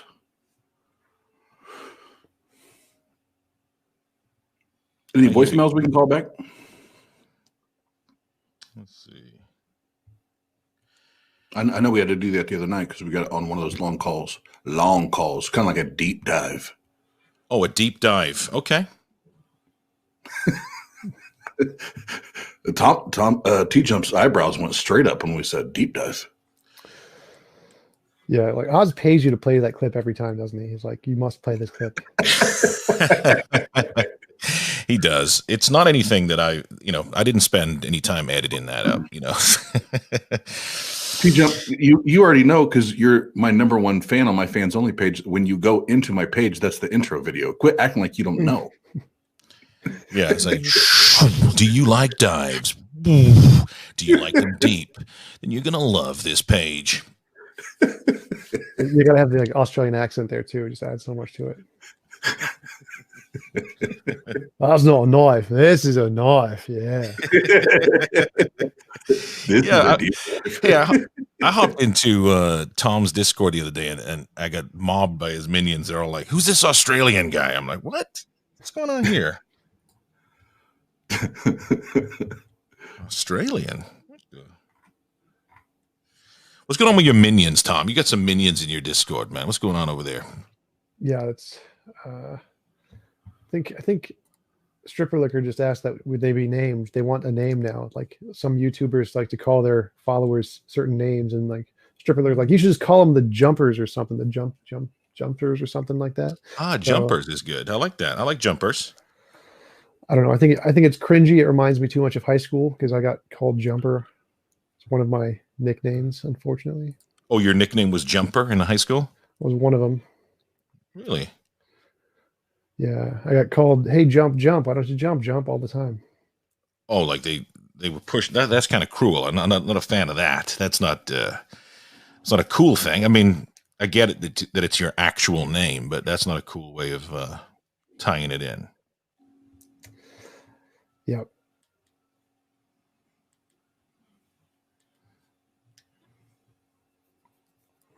Oh, callers, where art thou? Callers. 706-236-7608. Do you want to speak to Tom?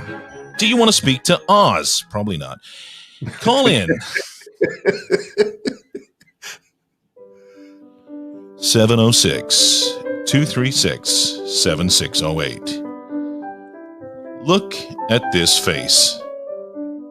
He's been struggling with COPD for about 3 years. Oh, terrible. Just a terrible cough. We need for you to call in and help him kick this habit of smoking actual Bible pages. He rolls them up and smokes them.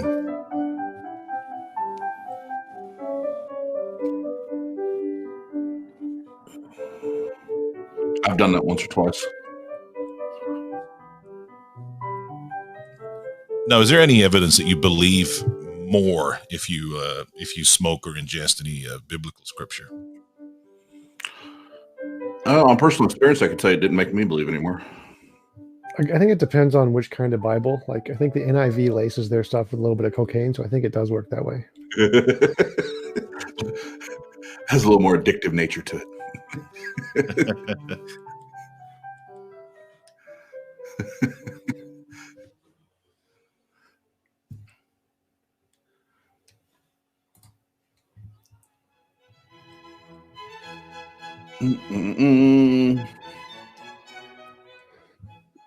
I have that whole song memorized, unfortunately.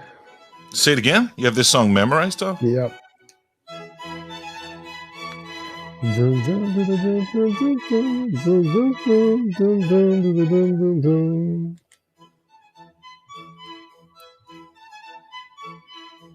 Start live now. Start live now. You should call in. You're welcome. I'm hoping that somebody calls in, because I'm getting ready to have to go. This is about the time I have to go and take a bath and soak these hemorrhoids. So this is. Oh, we still live? Are we still? Oh, God damn it! God damn it! Still goddamn live. Forget that we're live all the time. God damn it! Oh shit! I'm glad you find me funny. You know, somebody. Who the fuck says that? I'm gonna go soak my hemorrhoids. What? Yeah. Oh, and everybody that watches the Atheist Roundtable, thank you.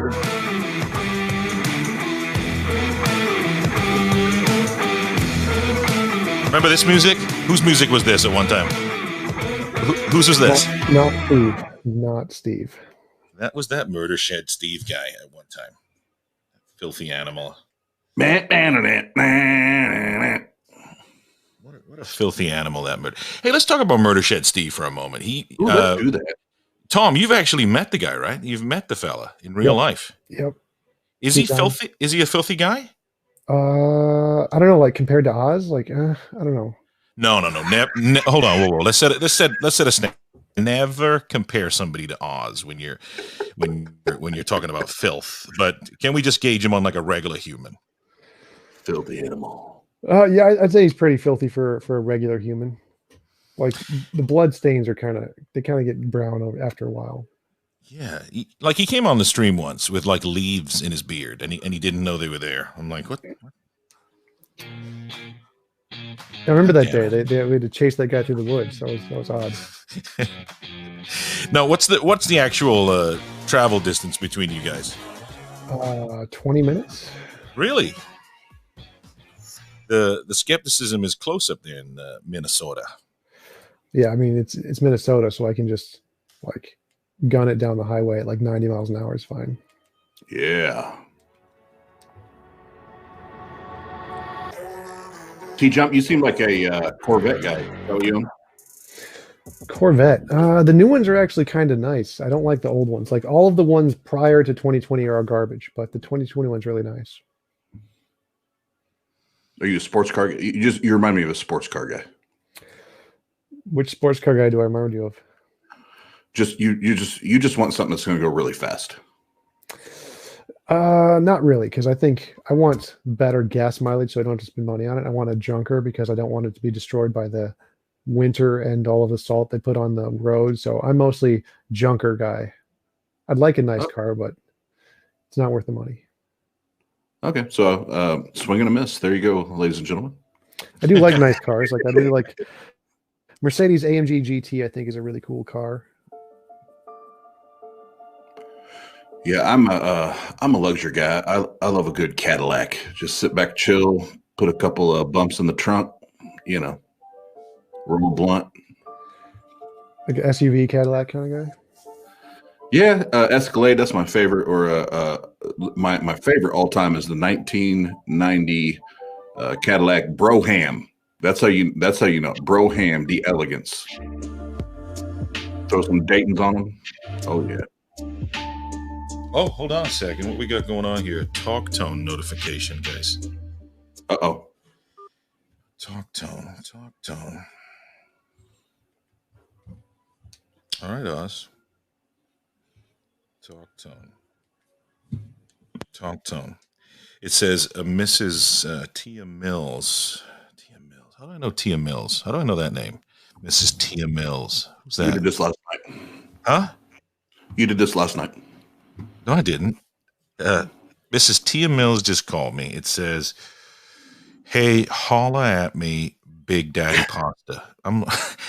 Who is this? Who's this troll? That's my wife. Oh, it is. My bad. No, seriously, my bad. Yeah, me. What is that? She jumps like, what the fuck did I get myself in?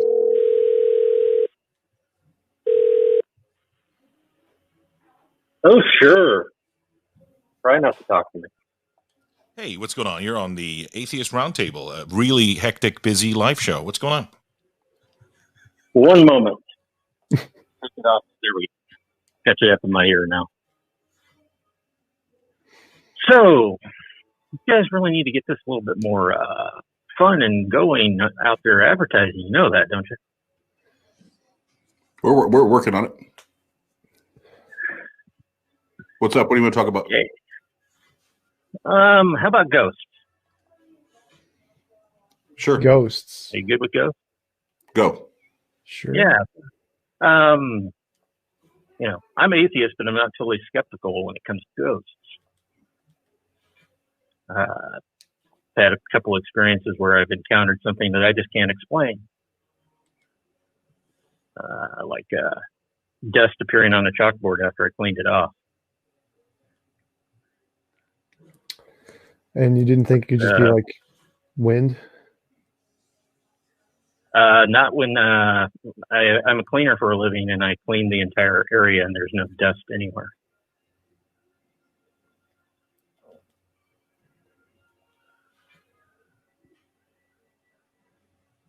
Chalk residue. No, hold on. No, wait a sec. We got to unpack this. And by the way, thanks for calling in. By the way, and let's see, you're calling in from Nebraska. Cool, man. That's awesome. Now, I do agree with you. Yeah, and you can probably figure out who it is, though. Pasta. How do you say that? I don't. I already know who it is. Wait a minute. What's going on? Hold on.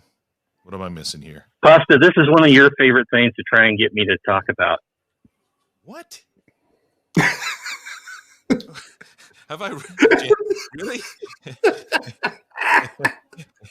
Okay, something's going on here. But hold on. So you're an atheist. All right. Okay, so you're atheist, and so you're cool with you're lacking the belief in gods and all that shit, right? So, but you're unsure of the potential of like spirits, ghosts. Yeah. Okay. Now let's lay out the definition first. Like, what do you define as ghosts? Well, actually, I have several different definitions for ghosts, but for this purpose, it would be a physical manifestation of something that shouldn't be there. Okay. Could it be somebody that is like, for me, I'm thinking I've watched too many movies. Could it be like Patrick Swayze after he's passed away? That'd be nice if it was, but no. Okay, so because it has nothing to do with a person's spirit that's in between going up to heaven or hell in that sense. Heaven and hell don't exist. Okay, so then the like go into further detail about your interpretation of a ghost then. Well, okay, and another interpretation I have of ghosts is that they are a kind of a manifestation out of time, because time is not linear. It kind of is happening simultaneously everywhere. And when you get a ghost, it's just a replay of it. But a physical manifestation is what I'm having trouble with, because I'm like, where'd the chalk dust come from? Okay, now is the ghost only indicative of humans, or could the ghost be something that could be creatures? It could be animals. Could be sound even. Because Tom just texted me in the private chat saying, is the ghost particles of the chalk dust? That's what I'm trying to figure out.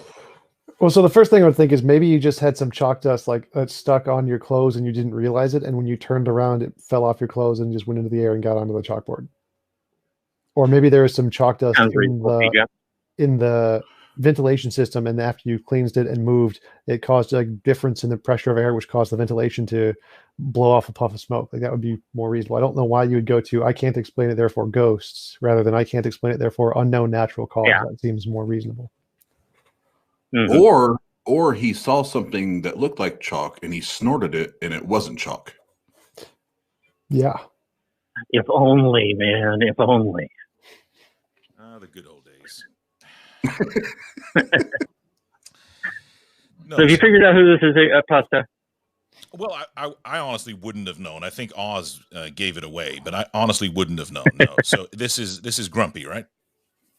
Yes, this is Grumps. Well, Grumps, thanks for calling in. But honestly, I would not have known because, no, I don't recognize your voice through the call for some reason. And I didn't know you were into the paranormal. I think there's another. You've actually asked me several times on this on TikTok. Really? Yes, you have, sir. You know, there's another guy named Travis on TikTok. He's a nice guy, but he's got some paranormal claim, and he gets frustrated. Yeah. He gets frustrated because nobody chats with him about it. But he's got photographs and things. Have you seen that guy? No, not yet. Okay, I'll check him out. And can I just say something to TJump that I really appreciate his input on there. I never thought about that little scenario myself. Sure, no problem. Anytime. So this gentleman named Travis Grumps, he's got photographic. Well, I'm paraphrasing his testimony here. So he's got photographic evidence per se of an event that occurred while he was asleep, where something visited him, and he's an atheist as well. So he's got something in connection with you here. So his story is he's got photographs of some kind of entity visiting him while he's asleep, and he gets upset because nobody wants to chat with him about his story. So I suggest you contact or look him up. Maybe I can show you his profile, but that's interesting to me because technically the same standards of evidence apply to me. Yeah. Okay. Well, I appreciate your time, and I just wanted to give you a little bit of a problem anyway. I appreciate. You know, we're massive fans of Grumpy Old Cuss, guys. You know, Grumpy is one of the main mods of the channel. Actually, he's the CEO of mods, and he does a lot of work for Just Jeff in the Let's Talk Religion Discord. He's an advocate for the community, and even though he believes in goats, we haven't lost any respect for him at all. We love you. We love the soundboard back there, man. He's one of the mods. He's going to start posting pasta's ugly in the comments every time. Just everyone is only allowed to say pasta's ugly. God damn it. No, I do that anyway. Told me all the goddamn time. God damn it. All right. Well, this is a really great idea, guys. I hope it takes off a little better. Like I said, you need to get a little bit more PR out there about it. Yeah, absolutely. I'll see what I can do. We're testing the waters. Thanks, Grumps. All right. Good night. Take it easy.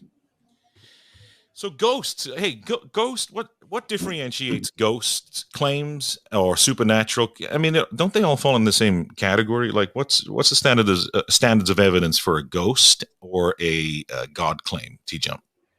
All the same, novel testable predictions. Anything that makes novel testable predictions is good evidence, no matter what it is. If you said there was a square circle and that square circle could give you the next lottery numbers for the next 10 lotteries, I would believe in a square circle. So anything that makes novel testable predictions is good evidence as far as I'm concerned.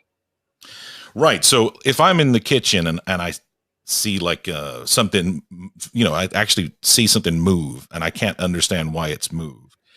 The fact that I just jump to the conclusion and say, ghost, Caspa, you did it. There's other things that there could be like a million other things that caused that thing to move. You have to be able to demonstrate or rule out, things that you might not even be able to understand before you can just jump to the conclusion and say ghosts. Well, you can't ever rule anything out. That's not really a possibility. All you can rule out is very specific falsifiable principles. So, for example, you could never rule out a ghost, or you could never rule out a god, or you could never rule out an unknown natural thing. But anything the supernatural can explain can always be explained by the unknown natural. So it's always reasonable to assume it's probably a natural thing you just didn't think about yet. There you go. I think we meant the same thing, Tom, but you're just better at saying it. I'll go with that. I think we can agree to disagree. You know what I'm saying, Tom? Anyway. Mute his mic, Oz. Mute his goddamn mic next time. I'm supposed to be the cool motherfucker on this show. Goddamn. Damn it, Tom. Wait till he has a debate. Wait till he has a debate coming up. I'm just going to barge into that shit. Anyway, back to ghosts. Patrick Swayze, though, he was a dude that I enjoyed. I enjoyed Patrick Swayze. Disappointed when he died, How do you rate his movie, Ghost, Tom? The scene, the scene with the pottery, him and Demi Moore. What do you think of that scene? It was okay. Nothing. I liked his military stuff better. You like his military movies? Yep. What about Point Break? Him and Keanu jumping out of planes. Hilarious. Loved it. It was beautiful. Great comedy flick. Good old school comedy. Definitely. Who have I got coming in here? Okay, unknown 2155. Who's that? Who's this guy? Who's this guy? Who's this guy?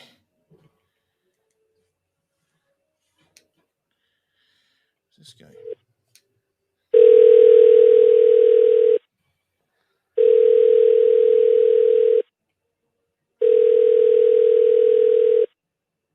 Hi, you've reached Braxton's cell phone. I work night shift, so either leave me a message or text me. Thank you. Have a good day. At the tone, please record your message. When you've finished recording, you may hang up or press 1 for more options. To leave a callback number, press 5. Hey, Braxton, this is Pasta Mike. If you could go ahead and refrain from using the super chats and actually just wire me $6,000 into my personal account, that would be great. Much love, brother. Thank you. Bye. Call me. Text me.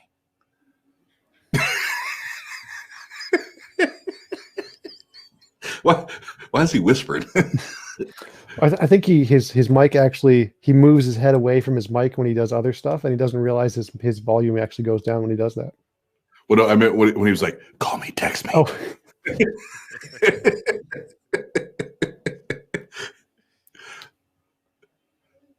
Oh man, I at least wanted one more. Come on, y'all. You want one more?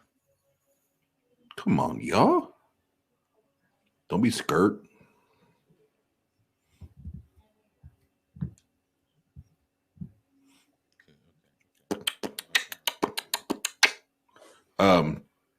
TJump, I heard you can flow. You got bars? No, I cannot do that. I can play guitar though. Troll, I can't take your phone call right now. Oh, the troll. Yeah, I did hear you shredding it up on one of the videos. How long you been playing? On and off for years, several years. What kind of guitar are you on? I have a Fender Bullet 1981 American made, a Ibanez something, lots of letters and stuff, and an acoustic. I love Ibanez. I love the thin neck. Yeah, Ibanez are right now my favorite brand of guitar.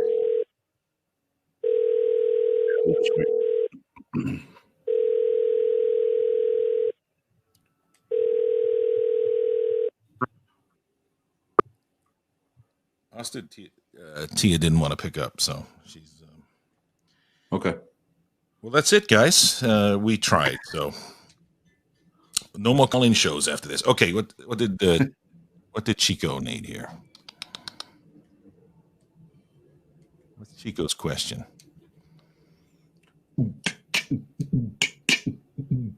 Oh, here we go. Okay. All right. Chico, would you guys let other atheist TikTokers, YouTubers make channel plug commercials during low call areas? Yes. I don't fully understand your question, but I'll just say yes because I love you. Call me, text me. Call me, text me.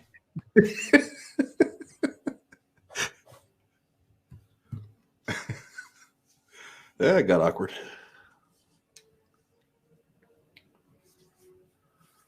Hallelujah. Praise the Lord.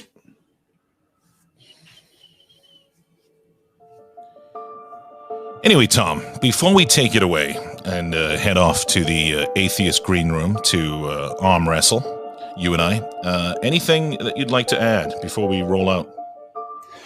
No, thanks for having me on. It was fun. Appreciate it. Oz's OnlyFans, like you mentioned, is on my Discord. Had fun finding that one. See you guys later. Oz's fans only page is on your Discord for real? You put it on there? Absolutely. And look, where can they find you on the Discord at TJump? Look, TJump Twitch, TJump Twitter.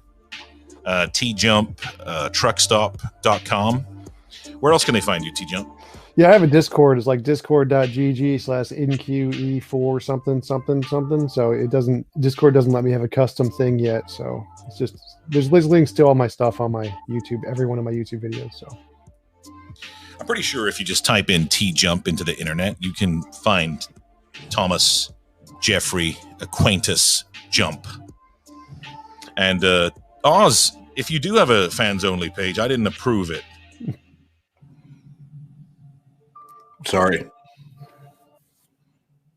I didn't approve it, goddammit. it's Oz's body. He can use it how he wants to. Yeah, it's Oz's body. I do what I want. Thank you for watching the Oz podcast with his giant, huge atheist testicles. He's here all night with his homemade tattoos and his Amish beard and his smelly Trump 2020 hat. He's here. Just give him a call.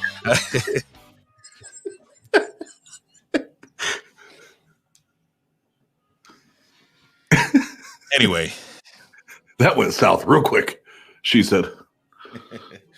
Thank you guys for joining in and having some fun at the Atheist Roundtable. Tonight was a little bit of abysmal. Folks didn't really call in like we wanted to. Maybe we should have kept the first guy on the call. I was a little bit hasty taking him off. But needless to say, we're learning, and this call-in show is going to grow. What do you think, Oz?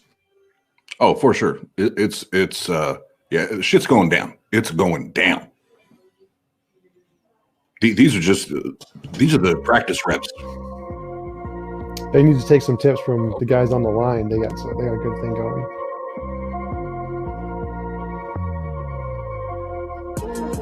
I feel like Pac did.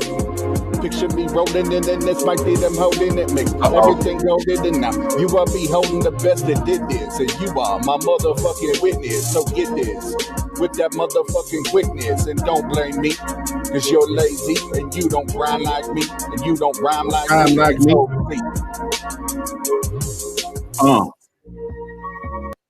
Look, let's take this opportunity to highlight some of the things Oz does off camera. So Oz fancies himself, I don't know if you know this, TJump, he fancies himself a bit of a hip-hop star. Did you know this? Not a star. Not a star. No, he does. He thinks he's a hip-hop star, right? So what you don't know about Oz is Oz likes to flow. Is that what they call? Is that how they say it? Flow? Sure. Okay, so Bars. Oz likes to flow. Bars. Wait a minute. Why you got babies in the track? Those are my kids, man. Back off. Is that Pastor John remix? Okay.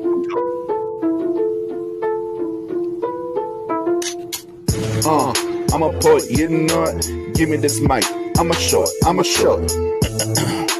Let me make a statement. Your blatant hate is a great source of entertainment. And let me state the latest while you're waiting. And thank you for your patience, kids. Say hi to Satan. How many you know get sick like me? How many you know throw bows like me? It's unlike that they are like or be like me. I strike night frights in broad daylight. So here's my hypotheses. You better know me like your ABCs. Okay, so Dr. Dre's on the line. Hold on a second. Hey, Dr. Dre, you want to sign Oz? Shit, guys, I'm out. Fuck you. God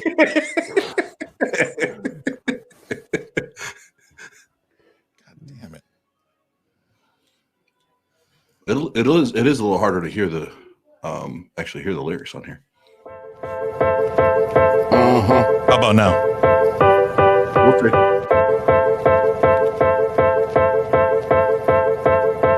Mellow Marshall. Let me ask a question. Where be y'all? When they was second guessing, you ain't nothing. You'll never be something, son of a bitch.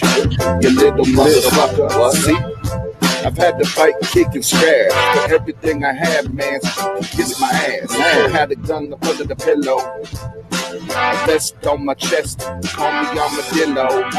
Okay, YouTube just called me. They said they're closing down the account. So blowing smoke up out of the window. All right. Well, hey, look, thank you, everybody in the chat. Thank you, Atheist Chico, man. We appreciate the super chats. And thank you, everybody that hung out tonight. This was a learning process. We're trying to get calls. We're trying to get theists, people that believe in ghosts, Grumpy. And anybody that wants to chat. And TJump, we really appreciate you coming on and spending your time. And where do you want me to send that $400, man? You're not supposed to talk about that. That's my bad, Doc. My bad, bro. But anyway, thank you, everybody. It looks like Atheist Chico paid for it anyway, by the look of it. So we're good to go. But hey, guys, we'll hopefully reconvene and get some more shit going on. But anything you got else before we roll out? No, not for tonight. Just appreciate everybody hanging out. Like you said, this is a learning process. We're working out all the kinks and everything, but I believe that this thing is going to be a boss show here in the next 60, 90 days. So.